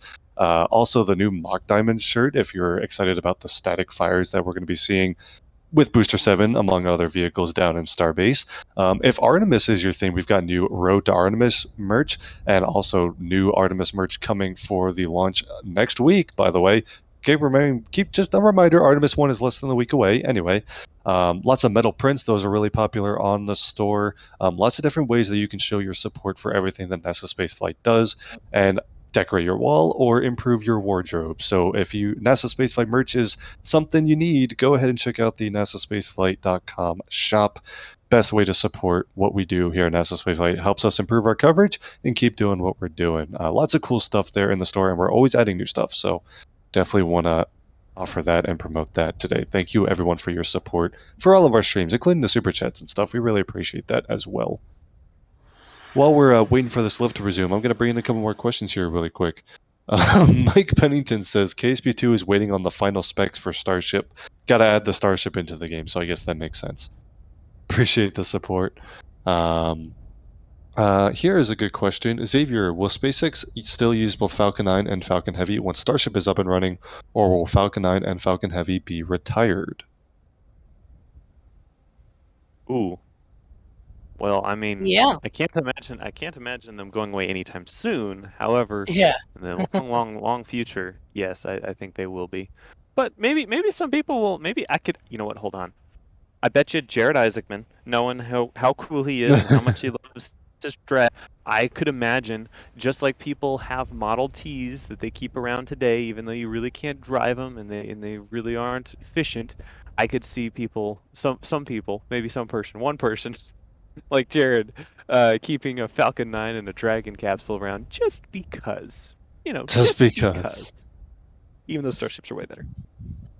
So, for context here, the furthest future launch contract that comes with a specific launch date is Falcon Heavy launching the Roman Space Telescope no earlier than October of 2026. So, that's the latest Falcon Heavy contract and the latest Falcon contract that has like a specific launch date. But there's also the recently expanded commercial crew contracts. SpaceX has been awarded all the way through Crew 14, which, if you extrapolate out the commercial crew cadence, shouldn't happen until like 2028. So that's even a couple more years. Gives you an idea of how long Falcon 9 and Falcon Heavy will have to be flying at the very least. I think it's safe to say it'll overlap with Starship vehicle, and only once Starship is fully operational and able to take on all launch contracts that SpaceX wants to compete for, will the Falcon fleet be able to start to phase out in favor of Starship. So there'll be some overlap there. Eventually, Starship will take over, but it's not going to be a near-term thing. We're getting a up-close look at those stabilizers, which we would expect to close in the rest of the way here. It's not super clear on these camera views. Like, it's hard to see whether and how close it is and whether or not they're in full contact or not. But that's where we're keeping an eye on before the lift completes here. They've got it above the transport stand, so the chopsticks are holding the full weight of the booster, but they just want to make sure it's nice and stable before they go the rest of the way up onto the launch mount. Mm.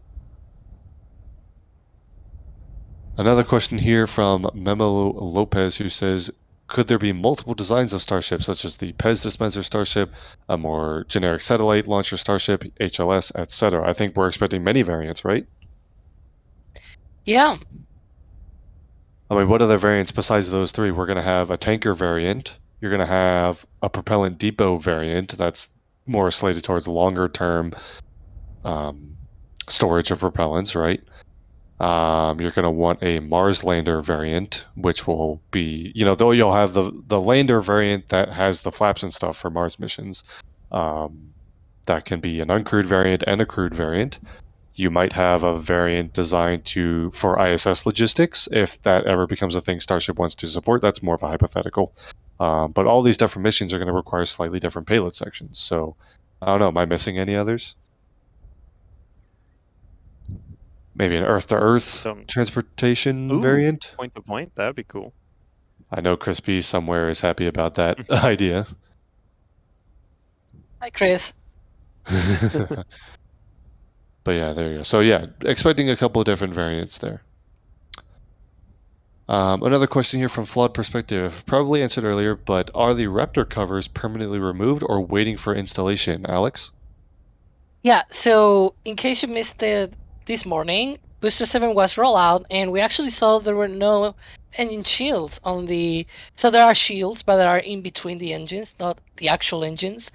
And that's because we believe, at least, because of the imagery we've seen and everything, that the engine shield system on the overall launch mount might need the engine shields to come off to be able to hook the plumbing on the overall launch mount that enables them to vent away the methane and everything.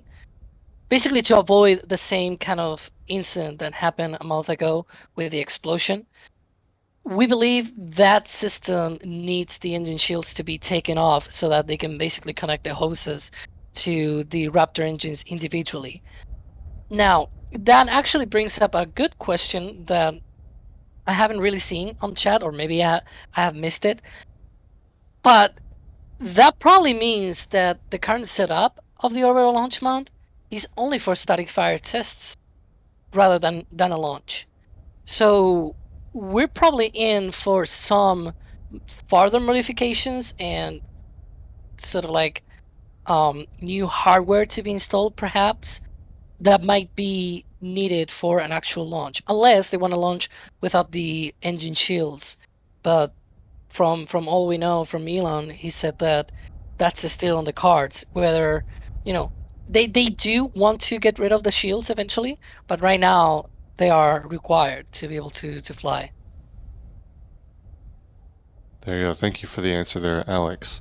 Another question from some guy. No, seriously, that's the YouTube name. Anyway, any updates on where the third launch tower will be at the Cape? It feels a little early to already be starting the second tower at the Cape when the first isn't even done.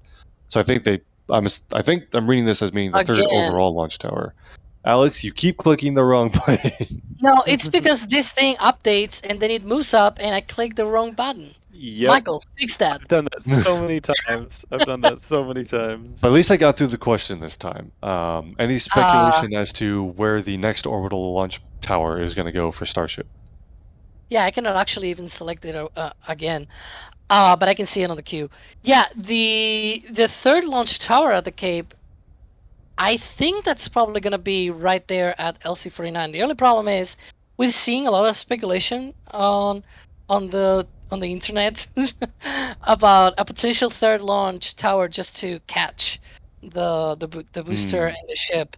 And we really haven't seen like there's been some speculation about, well, maybe it could be on LC1 and LC2, but we have checked that and we haven't seen any work, like not at all. And building a launch tower like this one is not a work that you miss easily. So, Sure. and it actually takes a long time. It takes a long time to do that. Oh, Ooh. the stabilizers ahead, are going Alex. in? Yeah. I was actually tagged on chat. Yeah, they're moving. They're moving. The stabilizers are finally moving. Woohoo! There you go. So again, they're just moving those kind of bottom arms of the chopsticks in to stabilize the booster before they do the rest of the lift here. So they're getting close here. Good to point that out. Thank you, Alex. Yeah. So as I was saying, it's hard to miss those things when they happen. Once they actually are preparing to build another launch tower, everyone will notice. Everyone at the Cape will notice that, even either from the air or from satellites, thanks to Harry. We're gonna see that. It's not easy to miss. There you go. Bringing in another question here. Will they install a spark system on the orbital launch mount similar to the space shuttle to burn off any unburned fuel before launch after the B7 explosion? Heard some talk about that. I believe Elon actually mentioned that on Twitter. That's saying that they were actually going... I don't know if he said they were going to implement that or whether they were considering it. Maybe someone can find that tweet.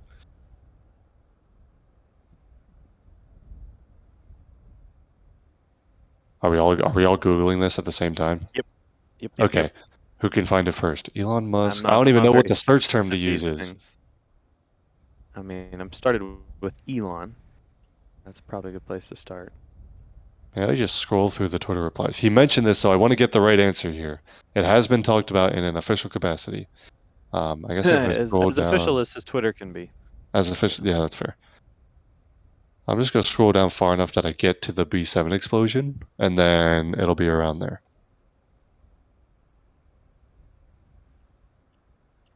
Yeah. So if you want me, I can address this question real quick. Go for it. Real quick. That's not something. Relatively That's something for quickly. me. Yeah, relatively quickly. No pun about the spaceflight company, by the way. Yeah. So Elon did actually comment about that. He replied to a question talking about that on Twitter. But so far we haven't really seen that. Again, we have seen work that let's say it yells at us that it's not permanent work. All the tubes and everything that they have done, as I said before, they need to remove the shields. They need to keep them off to be able to hook up the lines for the engine shield vents. So it's really hard to gauge whether they're gonna have a spark system, because either way you still need the shields and everything. So I don't know. It's quite difficult to imagine. Also having a spark system, because for SLS and also for for shuttle and also for SLS, that spark system takes a long time to reconfigure, so you cannot recycle within the same day, for example. Now you could probably, and that was sort of like wild speculation that I did last month. You could probably do some kind of system where you reuse the igniter system on Raptor, right? And you put it on the OLM, for example. Mm. The igniter system on Raptor is reusable, right? Because you can relight the Raptor engine. The igniter system on Raptor is just basically like a lighter. You have a fuel source, which is gaseous methane. You have an oxidizer. In the case of a lighter, it's the oxygen on the air. But in the case of the Raptors, it's gaseous oxygen feed directly into the engine. And then you have a spark in the middle. And you create a flame. So you could, in theory, that was like wild speculation. Oh, pins are going out! Finally! So Finally. the pins on the ground transport stand are being removed, which means they should be able to begin lifting again really, really soon. Yep. Also, while Alex was talking, I found the tweet. Great! So Elon was asked about would it be possible to maybe burn or evaporate the leaks caused before ignition, just like the space shuttle, yada yada. Elon said, quote, "That is one of the things we will be doing going forward." So it sounds like this is a firm plan to actually do that. There we go. Of course, plans can change. They might find a better solution or find that it's unnecessary, but worth mentioning that as of that Twitter thread, that was a plan to implement, not we are going to, what's it called? Not something we're considering. It says we will be doing it, but we'll see. Nice. I had to scroll very far through a bunch of Elon Musk Twitter replies to get to that tweet, but we got there. Well, thank you. You should learn to use the search function of Twitter. Well, normally I would. I had no idea what the actual words he used in the tweet were, and the smarter thing to do would have been to look up the explosion date first and then just go straight to that date. But I wasn't thinking that much. And Twitter pointing out Rofi radially outward firing initiator igniter. Okay, I thought it was igniter. I need to address something here real quick. VE7CBH said Elon stated in Tim's video that Raptor 2 does not have igniters. Wrong. He actually said it has igniters, but you probably heard wrongly or like not in the correct way. It does have igniters. You need a way to ignite the preburners, and the booster is going up every time. Yay. We just need to Go keep booster. Alex talking so this lift gets finished, Is that the but problem? there you go. That must have been, clearly. Yeah, you need a way to ignite the preburner engines. The preburner on the engines. The only difference with Raptor 1 is they don't have igniters on the main combustion chamber. That's the difference. Right. But they still have igniters, and that's a fact. I don't make the rules. You can disagree all you want. I don't make the rules. You need something to ignite the preburners. Otherwise, it's just cryogenic liquids coming into contact. Oh, well, actually, the preburners get gases. They get gas. But yeah, there you go. Look at that. They actually have 85 and 86. That's amazing. Oh, the serial numbers, yep. Yeah, that's high numbers. So they've built at least 86 Raptor 2 engines, according to this game review. At the very least. But there you go. Yeah. You get some up-close views of all 33 Raptor engines. In an ideal world, these are the 33 engines that will power the initial liftoff and the first 2 to 3 minutes of flight for the first orbital Starship launch. We actually have seen on a recent. So this is just to pimp a little bit of our content, obviously.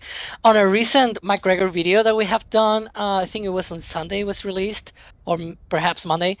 That one actually has a picture. Thanks to Gary Blair, by the way. Shout out to him. Really amazing photos. We actually saw at McGregor an engine that had 132, so 132. That's a There you go. lot. That's Wow. way up Jeez. there. Almost like they're there you making go. a factory up there. Yeah, right? And of course, that's going to support building a fleet of boosters and ships that, some of which need 33 engines on it. You're going to need a lot of engines.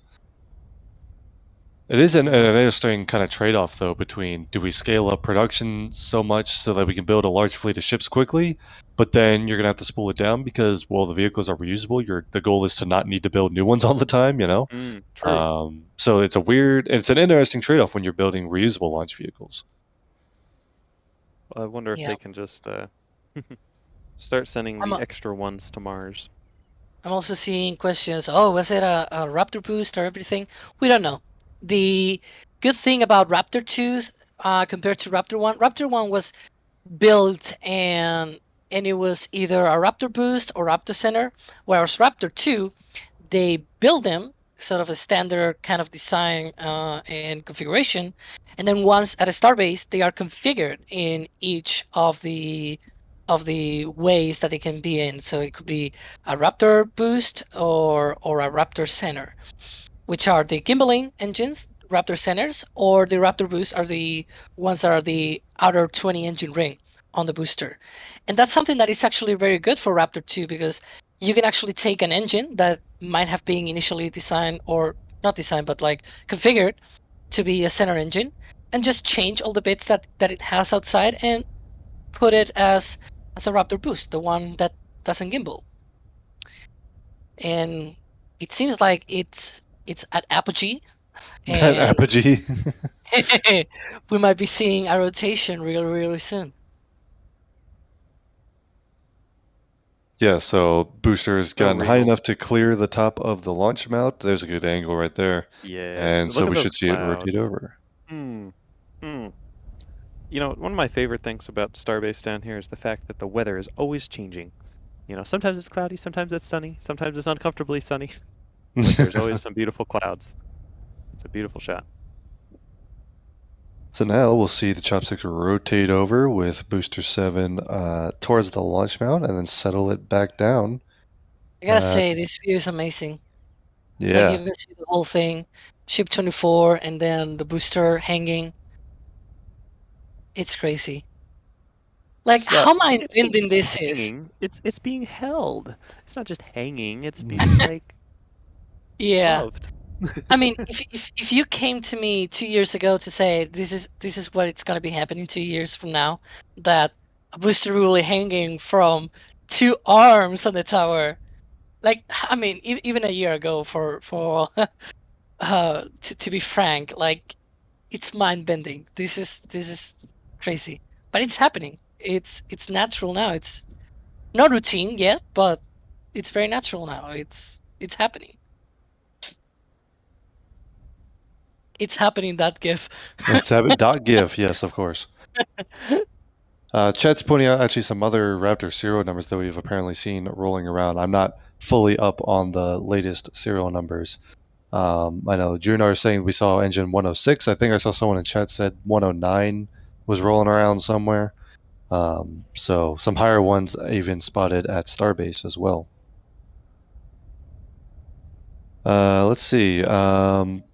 Oh, here's a good question. Dave, does not having the engine covers mean we can expect another return to the high bay for Booster 7? Or could we see that work take place at the launch site? Ooh. You know what? I haven't given that much thought. I guess they can do a lot of work from the orbital launch mount with that new platform that they have, but the question is how extended, how much time is it going to take them to do that work? Because it is not the most comfortable thing to be working outside around here. And so if they can get it back to the Mega Bay for a little bit better, employee comfort, I think they would do that if it was a long enough job to require, any significant amount of time. Yeah, I think Chris said, "Oh well, this might be the last time it rolls out," and I said, "Don't jinx it. Don't Don't jinx jinx it it. because you never know." And actually, without even jinxing it, we might actually see it rolling back. Who knows? Like, I believe it might be doable to install these shields out there. But if you think about it, wouldn't it be cool if they roll it back to the Mega Bay and then booster 8, and now it's rotating as always. Yay! Again, Alex, It's just going keep to talking, rotate. and this is how SpaceX will reach their rapid reuse cadence. We just need Alex to keep talking 24/7. That doesn't work with Philip's laws and SLS, I guess. No, it does not. Anyways. Clearly. Actually, it has an inverse relationship. We love you, Philip. That's not that wasn't. But- meant to be. Yes, of course. So Sorry. I was saying, wouldn't it be cool if now they roll it back? So they do testing with Booster 7, whatever testing they might be planning. And then they roll it back to the Mega Bay, and then they roll out Booster 8 for some testing. And they prepare for the next orbital launch. Who wants another orbital launch? Why have one when you can have two for the choice of the price, right? Yeah. Another question here. This is actually a $50 super chat, so we're definitely going to overview this. Paul, thank you for the very generous support there. Asking what happened to those Raptor covers. So, Alex, you want to just give the overview of the story behind the Raptor covers? Yeah, so as we were saying before, we think that the current setup of the orbital launch mount needs the engine shields to be removed so that the hoses, or sort of like the connections to the engine shield vents, can be properly connected, so and plugged in and everything. And again, as I was saying before, that also raises the question whether this is permanent or not, whether this is going to be for launch or not. And probably the best bet right now is that they're not going to be there for launch, and that we're going to see some changes either to the orbital launch mount or to the booster or both. And yes, I was saying before, it will be cool if that work on Booster 7 might be done back at the Mega Bay and test Booster 8, because I'm really looking forward. So many people are looking forward to the first orbital launch, but I'm actually looking forward to the rest of the orbital launches that are coming after that. Like, having a good cadence of testing will be really, really cool. Just like we saw with the hops, we had a hop every sort of month or so. Wouldn't it be cool to have like an orbital launch of a Starship every month? Even probably every couple of months will be crazy. It will be really, really great. But once we see the first, they need to pull off many, many more afterwards. So yeah. There you go. Yes, Alex, yes. thank you for the in-depth answer there. And Paul, thank you for the very generous support. Hope we answered your question. We'll obviously be keeping an eye out for work around the engine bay, as fair to say the covers will need to be back on for a flight. So hopefully, personally I would say I'm hoping that work can be done out at the launch site, because of course we would like minimal rollbacks required for flight readiness here. Hoping that both of the super heavy lift class rockets no longer need to roll out from anywhere. SLS and Starship, stay out at the launch site, don't come back. Another super chat here from Jim Cavett, who says, catch and set, what did I miss? Yeah, you actually missed the first successful catch of a super heavy booster. You can see they're putting it back on the launch mount for a reflight here. No, I'm just kidding. Appreciate the whole support there. thing. Just joking. Appreciate the support. I'm going to go through chat, see if I can pull out some more questions I saw- here. I Go saw ahead. someone saying that they recognize that I used a movie reference from Contact, I think. Oh, did I miss a Contact reference? Yeah, it was. I said, why build one when you can... Oh, that is a Contact. I heard Yeah. you say that, and I just didn't make the connection that it was a Contact reference. Good reference. Well done. I watch movies. Unlike Great, someone Jim. else in the commentary team Yeah, here at can we NASASpaceflight. can we just start talking about the booster again, please? Anyways, we're seeing the rotation of Booster 7 almost coming to an end. And Yeah. after that, we shall see it coming down. onto the orbital launch mount. All 33 engines installed. Really quick, while this rotation is happening, we've got a whole bunch of really generous support that has just come in. First of all, Jeff, a $50 super chat. Not even a message for me to talk about. I just had to thank you for your support. Wow. So Thank you, Jeff, Yeah. thank you. Jeez. It even feels bad when they don't say anything. It's like, oh man, you gave us $50 and you didn't say anything. You should have. Yeah, I could have answered a question for you. I could have rampantly speculated on something. I could have Yeah. praised Ares 1, the greatest rocket of all. I'm just kidding. That's not even true. No. No. Michael, kill his Oh, feed. he said it. He said it. It's not even true. There you go. I'm not about to claim that Ares 1 was the greatest rocket of all time. Even I am not that crazy. But Jeff, thank you so much for the support there. We greatly appreciate it. Also coming in here, Hal, with an upgrade to the Launch Director tier of the membership program. That is also very generous. So Hal, thank you for your support. We're going to be seeing your name on the end screen of NSF Live coming up on Sunday. So appreciate the support there. Also, See, now I gotta be careful because I'm picking questions from the list here. yeah, So click the right buttons, please. Appreciate it. And then another super chat that's coming here. This one has some discussions that we can have here. Kings, also a $50 super chat, saying, speculation here. I do not think that Booster 7 will fly. Maybe a Raptor redesign with the outer boost engine chill vents put into the Raptor QD arms. What do you guys think? So this ties in with the engine cover discussion about how maybe some work needs to be done there to make the design flight ready, or maybe just to optimize it better. Any thoughts? First of all, Kings, thank you very much for the support. We'll talk about it for a bit. Potential redesign on the Raptor 2 engine to enable, more optimized engine chill vent configuration or something along those lines.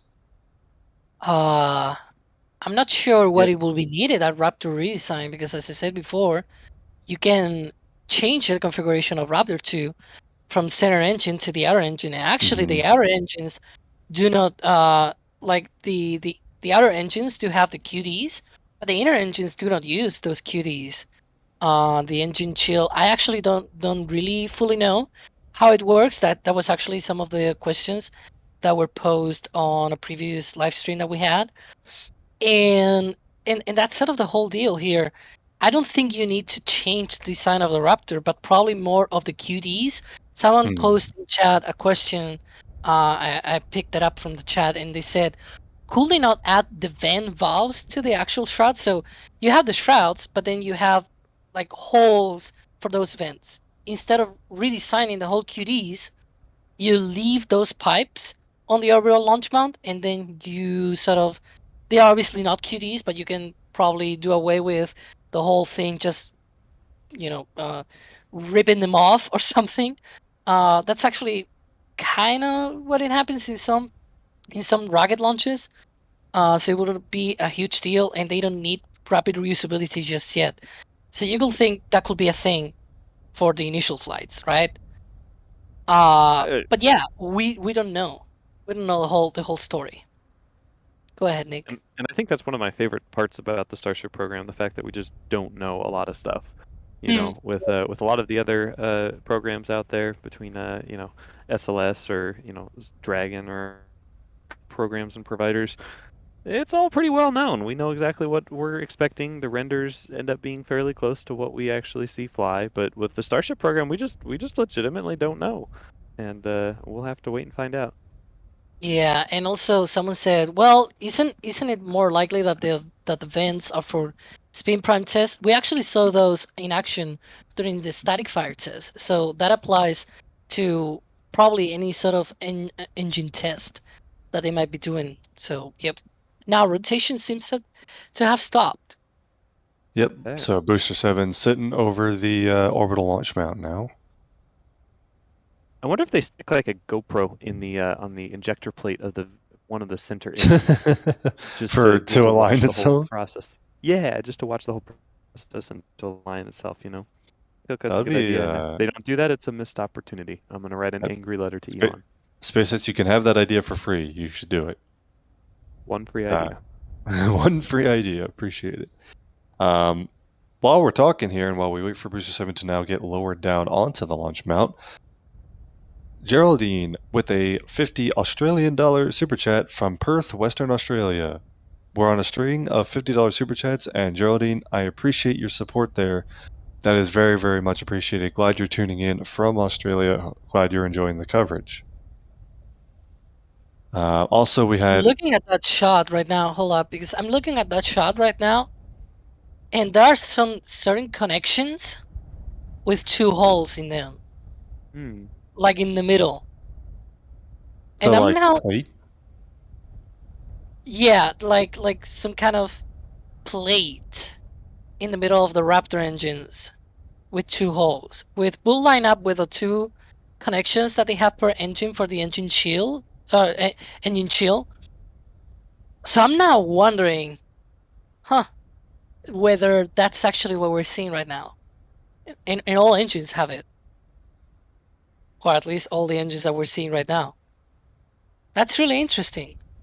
You can see, so the Raptor QD, for those that might not be aware, right when the booster fuselage ends and the shields in between the engines begin, you can see like sort of squares at the top of the engines. That's the Raptor QDs, and those are from where the Raptors get their helium for spinning the pumps, and also from where they get the gaseous oxygen and gaseous methane for the preburner igniters. But then we have been talking about the engine shields on the OLM needing 2 connections, probably one for oxygen, one for methane. It's still not super clear about that. But you can see there a plate with 2 holes. So that's interesting. Could that be related? What do you guys think? It certainly kind of fits the bill, right? I think it does. I can see what you're seeing, and I agree with your assessment. I'm going to withhold judgment until the meme lord in chief tweets about it. Is that what we're calling him now? I don't know. I was trying to think of what we're supposed to call him, but Chief Designer, I believe, is the title. techno memer. Okay. Bringing in some more messages here. Gina with a question. This view is what it will look like when a booster is caught, but at what orientation around the tower do you think that will be? So I guess asking, like, where in relation to the launch mount and everything will the catch actually occur? Any thoughts or information regarding that? I think they'd want to have it as far away as possible from the ground support equipment or the GSC and the orbital launch mount. So we'll see which direction they end up actually swinging it, but likely just from our view here, a little bit further to the right. Alex, any information to add on that? It's gonna be sort of in the same direction where they lifted Booster 7. Okay. Because it's nice and flat and everything. I think the other side is like in a slope kind of thing. They haven't really prepared that part for a catch attempt or anything. I could guess. Yeah, go ahead, Nick. You can't catch it on that side of the tower because the QD arm is there. Yeah, that's the true. arm only swings so much. So yeah. So yeah, there's physical limitations there. Yeah, I don't think that will be. You will think you probably want to catch it somewhere where you want to put a stand there just in case you don't put it right away on the OLM. Like you could in the future think, oh, we're gonna retire a booster or we're gonna do some maintenance, and so you remove a booster, you land it, and you, instead of putting on the OLM, you put it on a transport stand of sorts, right? That's something that you will probably want to have. Yep. All right.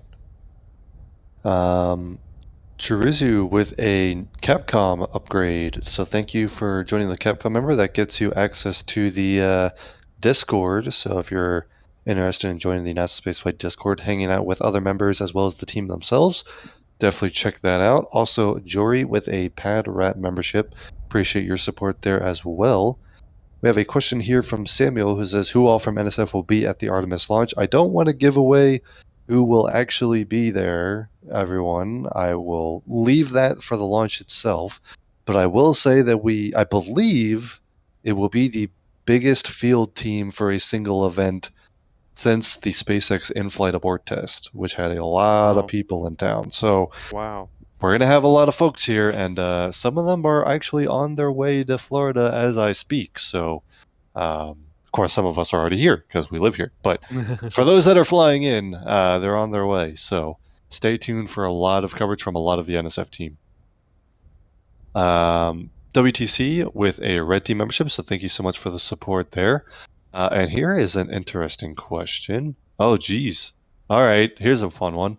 Chazzy Mac wants to know, for passenger loading, so this is for the human launches on Starship and Super Heavy, will they be a crew access arm to load the ship once it's already stacked, or do you load the people on the ground and then lift the ship onto the booster? I don't know, actually. If I were the crew, I would want to be lifted on the Starship with the Chopsticks because it's like a free roller coaster ride you can get before your real roller coaster. It's like a 2-for-1 deal. You pay for one space flight and you get a free roller coaster ride courtesy of SpaceX. So I feel like that's going to be a missed opportunity. And then if they ever run out of methane or liquid oxygen, they could just sell tickets to a ride on the Starship roller coaster at it's Starbase Land. I don't know what are we calling this new amusement park. Yeah. I as fun as that would be, I'm gonna have to fall on the side of they'll probably put a crew access arm up. Just because that seems to make a lot more sense. Maybe they just build the Starship with the people already inside. As they're making the nose cone, they're just like, okay, see you in 9 months. Oh man. Let's see, what else? A question here from Gogs asking, are the Chopsticks ever going to become faster? Is this the speed that we would expect them to use for future stacking ops as well as like catch attempts? Or do you think they might be able to up the speed and have some more range of motion for catches and or stack vehicles faster? Well, there's definitely a ton of room for improvement. The first time that we saw them move the Chopsticks was so slow, almost imperceptible. Like literally the only way that I knew that they were moving is because Michael kept saying, they're still moving, they're still moving. Yeah. As I was standing there looking at them, I could not tell that they're moving. But yeah, the movement of the Chopsticks will definitely continue getting better as they more experience with them, as they upgrade more equipment. As we've seen, they've been through a few of these hydraulic actuators for the arms, which will help it move faster and quicker and better and stronger and gooder, and hopefully more. Yeah. Let's see.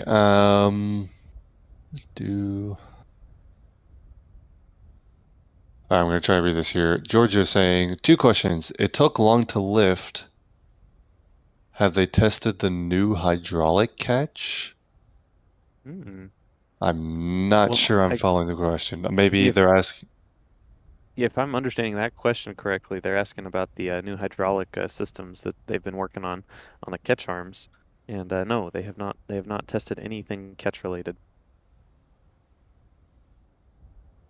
Well, the second question is, will they not try to align the booster when they lift to try simulating a landing? I don't know if they can really simulate a landing with lift operations.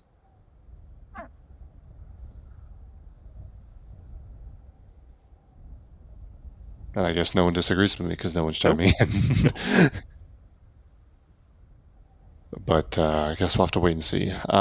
Jim Cavett gifted a Red Team membership. Jim, thank you so much for the support. You're a frequent name here on the channel, so appreciate that. Let's see. And then Gone with a question. Never understood, especially during testing, why they don't have a separate tower for catching like we discussed earlier. How much of a tower would they need just for catch? I think they would need a pretty much the same tower, and it's going to be a lot of infrastructure to build 2 separate towers. Also, keep in mind that the concept of operations is tower catches a booster, and then you place that booster directly back onto the launch mount to be refueled and flown again. Like, that's how rapid the turnaround's supposed to be, like hours. And so I think that's part of the reason why 2 separate towers doesn't make a lot of sense. And I'm just looking here at the stream here, and it looks like the QD, the booster quick disconnect, is closed right now. Are we expecting that to open? Yeah, we usually see that Before they set opening it down, once the or after? booster. Well, Yeah, after. That's expectation. I think the booster is being It's going down. lowered. Yeah.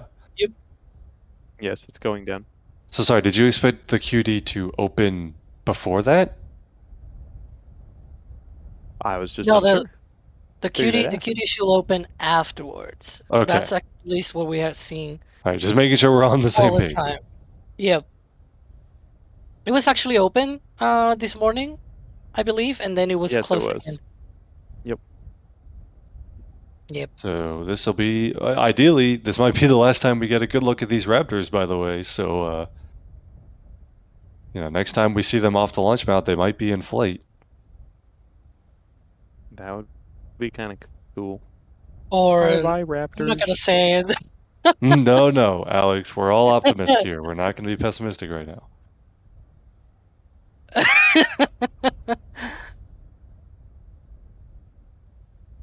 But let's see. Plutonium says, if you put charcoal under a Raptor engine, would it turn into a diamond? I think that's a pressure process, not a subject to rocket exhaust process. Well, I think it what would if just you light the funneled- charcoal on fire. Yeah, what if you funneled the mock diamonds into a small little containment area? Would those mock diamonds turn into real diamonds? Maybe not, but at the very least, if you put charcoal under a Raptor engine, there will be diamonds underneath the Raptor engine because of mock diamonds. Missed opportunity Hey. there. Should have thought of that on the first try. Messed it up. That's a strike against me. There's there. always take two. Good thing this isn't a live show. We can just edit this part out. Oh, can we? That's a wait. new thing. Michael, get on that. Let's see here. Yeah. Here One thing is a. before Oh, go ahead. Sorry. I wanted to address something before the engines go out of view.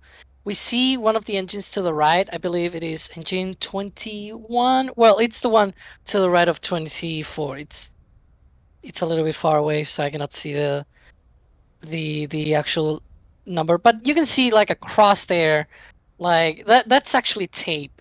And this happened before when they rolled Booster 7 in the past. It was actually, I think, the same engine. So it's hilarious that it's still the same engine having that tape in. And people are like, oh, well, it's broken. It's something going wrong. I mean, do you think they will have an engine with tape on it if the tape were there because it was broken? I don't think so. It's probably holding some kind of sensor or maybe some cable that then they remove. That's totally my speculation, but I can assure you that that thing wouldn't fire at all if they kept that tape in. That's probably a thing that is very, very sure. There you go. Another question that's come in here: where do the interior Raptors have their QD connections? That's a good question. I do know that for all the bits like spin up and the gaseous suction, the gaseous methane for the igniters, those are routed from the main QD. We actually see in the main QD there are labels for them, and they show that they provide gaseous suction, gaseous methane, and they also provide helium apart from power and everything. So there's obviously some of that gaseous oxygen and gaseous methane for the igniters of the center engines, for example. That could be something that could be routed internally. And for the helium for spinning the pumps, that could also be a thing. Now in flight, obviously you are not connected to any QDs, so you need things already in the vehicle, namely COPVs, to provide all of that.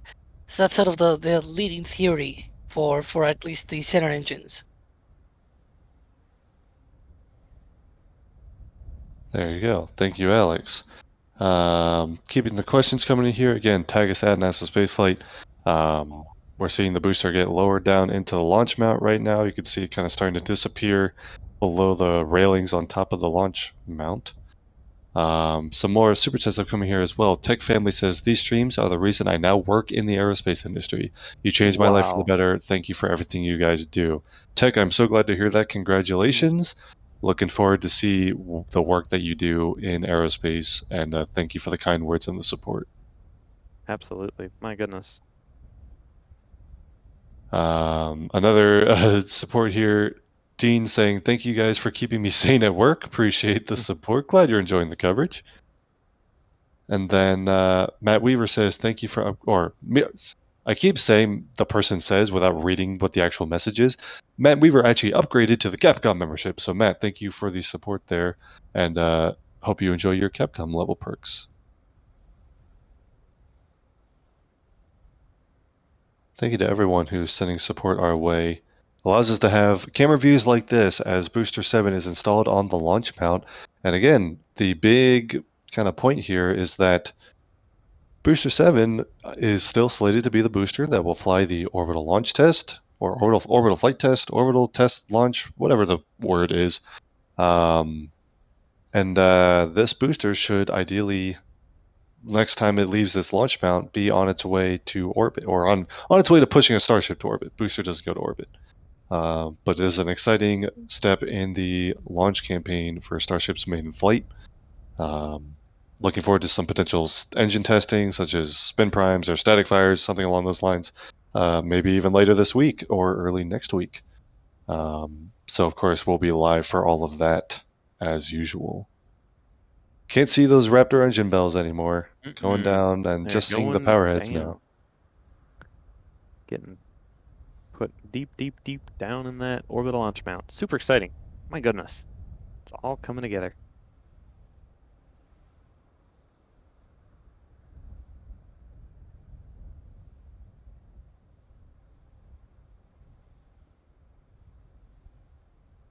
And we're seeing the engines now disappearing. Yes.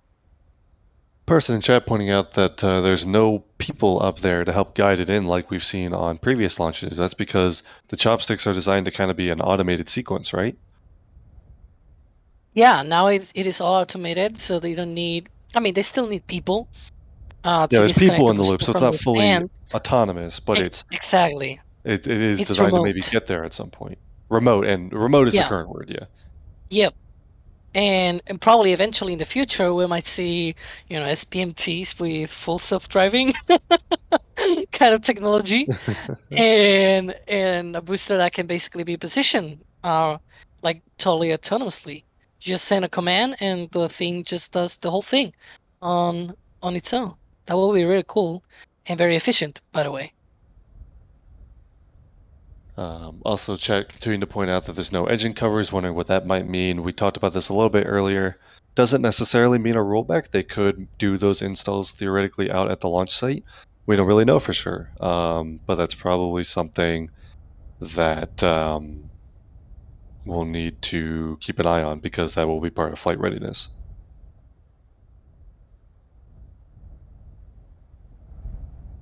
Let's see. Jackster asking, I assume they'll be adding outer shields to the orbital launch mount to protect the plumbing and electrical systems.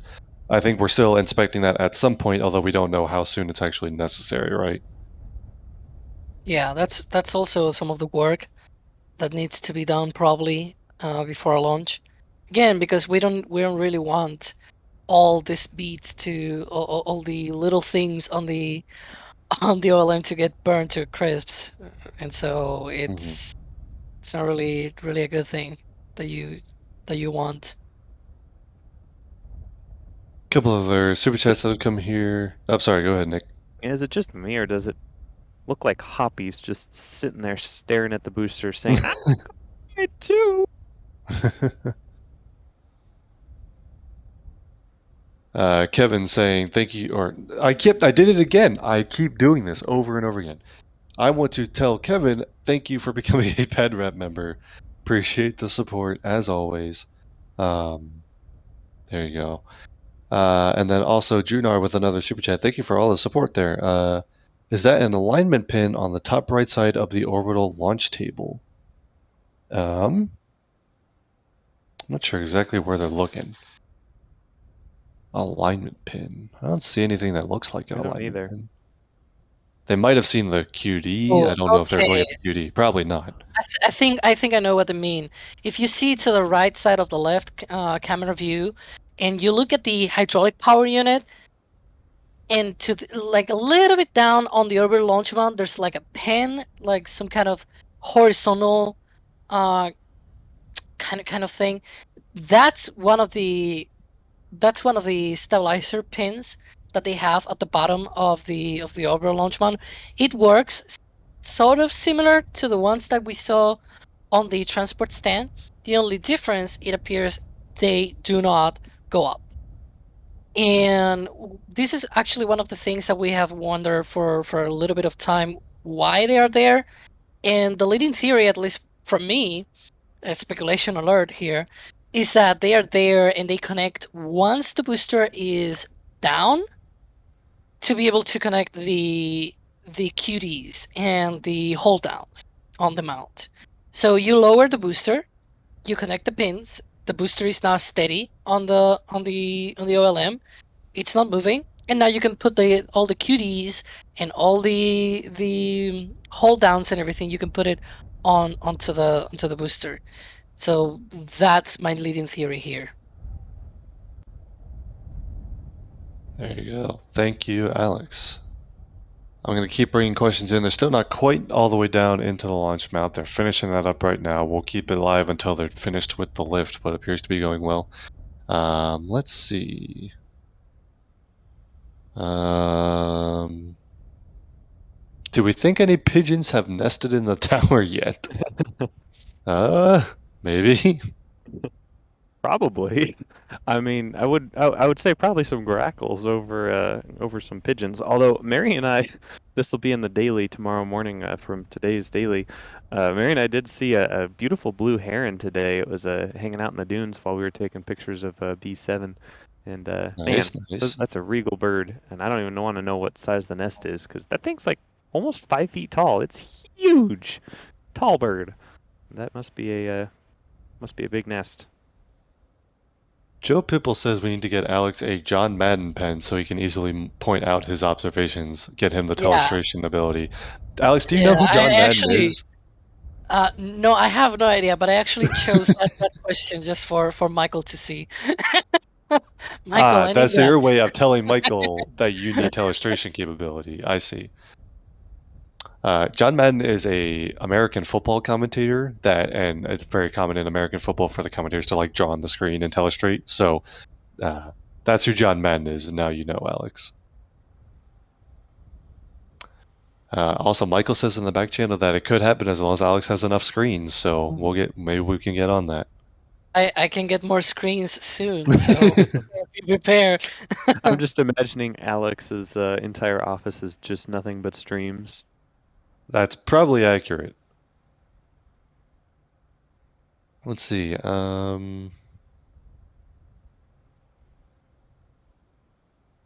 Let's see. Any predictions on how soon we'll see a ship stacked on top of the booster for final testing? Not now. Probably sometime soon-ish after we have some more static fires. My prediction is no early enough. Because people want to see that really, really soon, and I also, I'm gonna admit it, I do want to see that really, really soon, but I also admit that there's probably a lot of testing to be done with both the ship and the booster. Very most likely more on the booster than on the ship so far. But yeah, I will think maybe in a month and a half from now, that could be doable. If no, explosions or things flying off and that kind of stuff. If there are no failures, I could probably see some kind of stacking in about a month or so, probably a month and a half. Here is an interesting question. Scott says, do we know if booster is powered on during lifts? Maybe they're using onboard sensors to help measure alignment. You know, I bet you they probably would use some kind of telemetry off the booster, as it has probably some good gyros and some kind of, inertial measurement platform. I don't know exactly what they call it, but some kind of way to figure out where it's oriented. And that might be some interesting data for them to get, even just to calibrate those sensors. Maybe, but then also you're going to be relying on battery power during lift operations. Ah, true. Like, there's no way to have a ground connection when you're doing the There lift. is no way to have a ground connection, but I do know they do turn on the booster at some point. I mean, not ignite it, but they have some systems that are online whenever they transport it. Do you think it makes a sound when they turn it on? Is it like a hum somewhere? The booster hum. or We like need to the get some old parabolic computers. mics out here so we can figure out what the booster hum sounds like. It's actually just a dial-up noise. There you go. Welcome to the 90s. Let's see.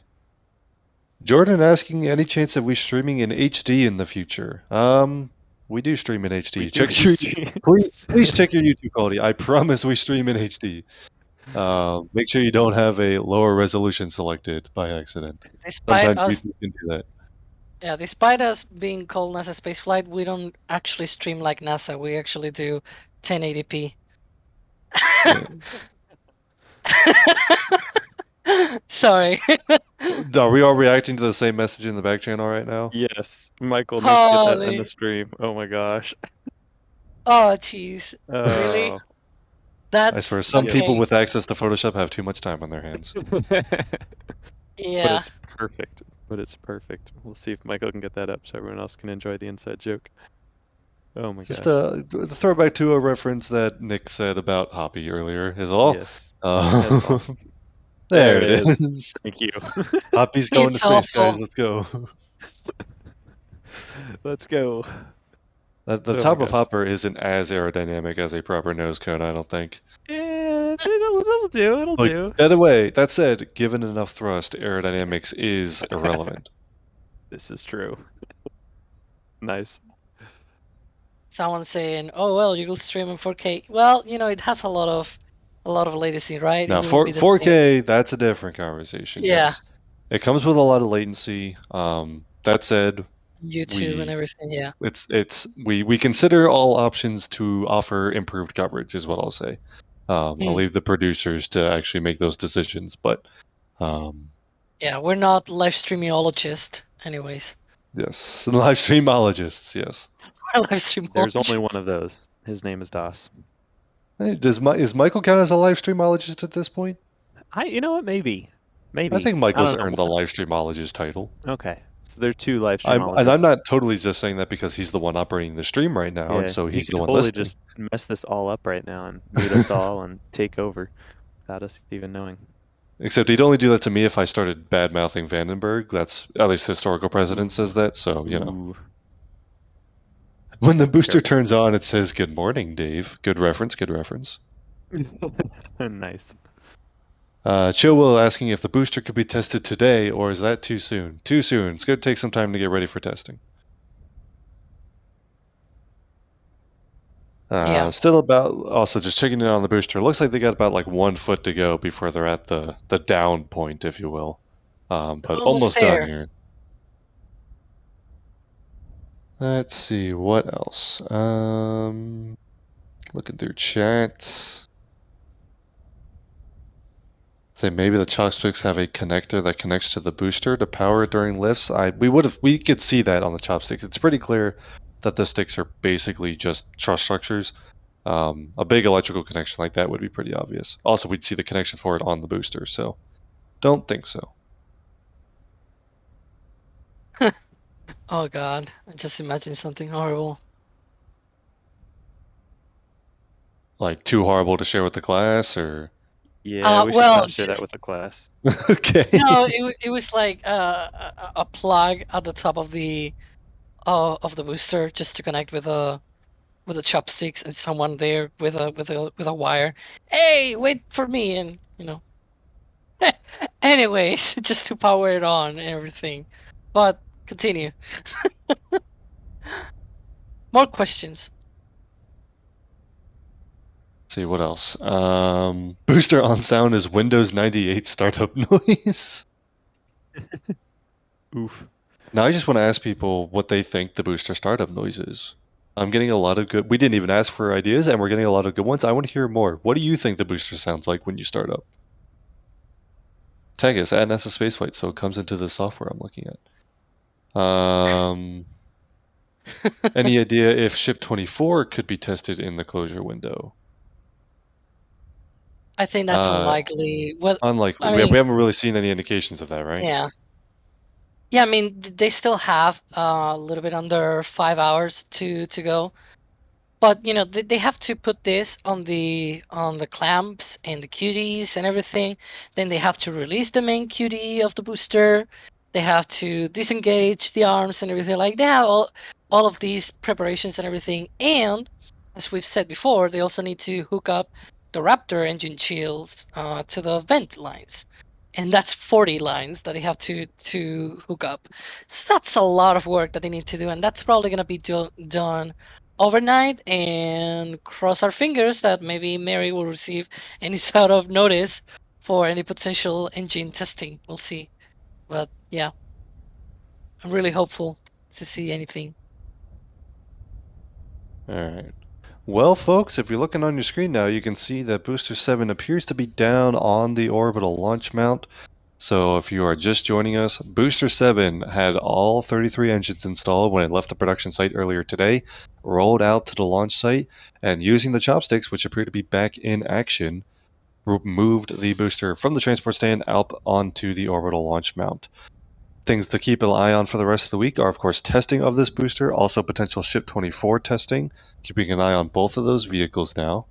For more engine testing, as again, both of these vehicles are being prepared for the orbital flight test. I want to give a big thank you to everyone who tuned in and sent support for today's stream. While we wrap up here, everyone who sent in super chats, asked a question, or simply tuned in, thank you for the support. Really quick around the horn for those voices you're hearing on stream right now. Alex was on commentary today. Alex, thank you so much for your support. It's always a pleasure. Expertise on the Starship program, very much appreciated. Also from the Starbase locale, Nick and Suini. Nick, thank you for joining commentary as well. Thanks for having me. Wouldn't be anywhere else. And glad that booster finally lifted now we can get some static fires. Yippee.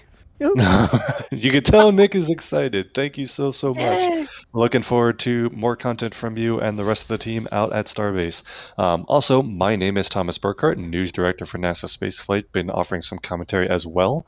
So thank you all so much for tuning in. Also, one last shout out to Mr. Michael Baylor, who was in the background operating today's stream. Couldn't do it without you. Yes. And yes.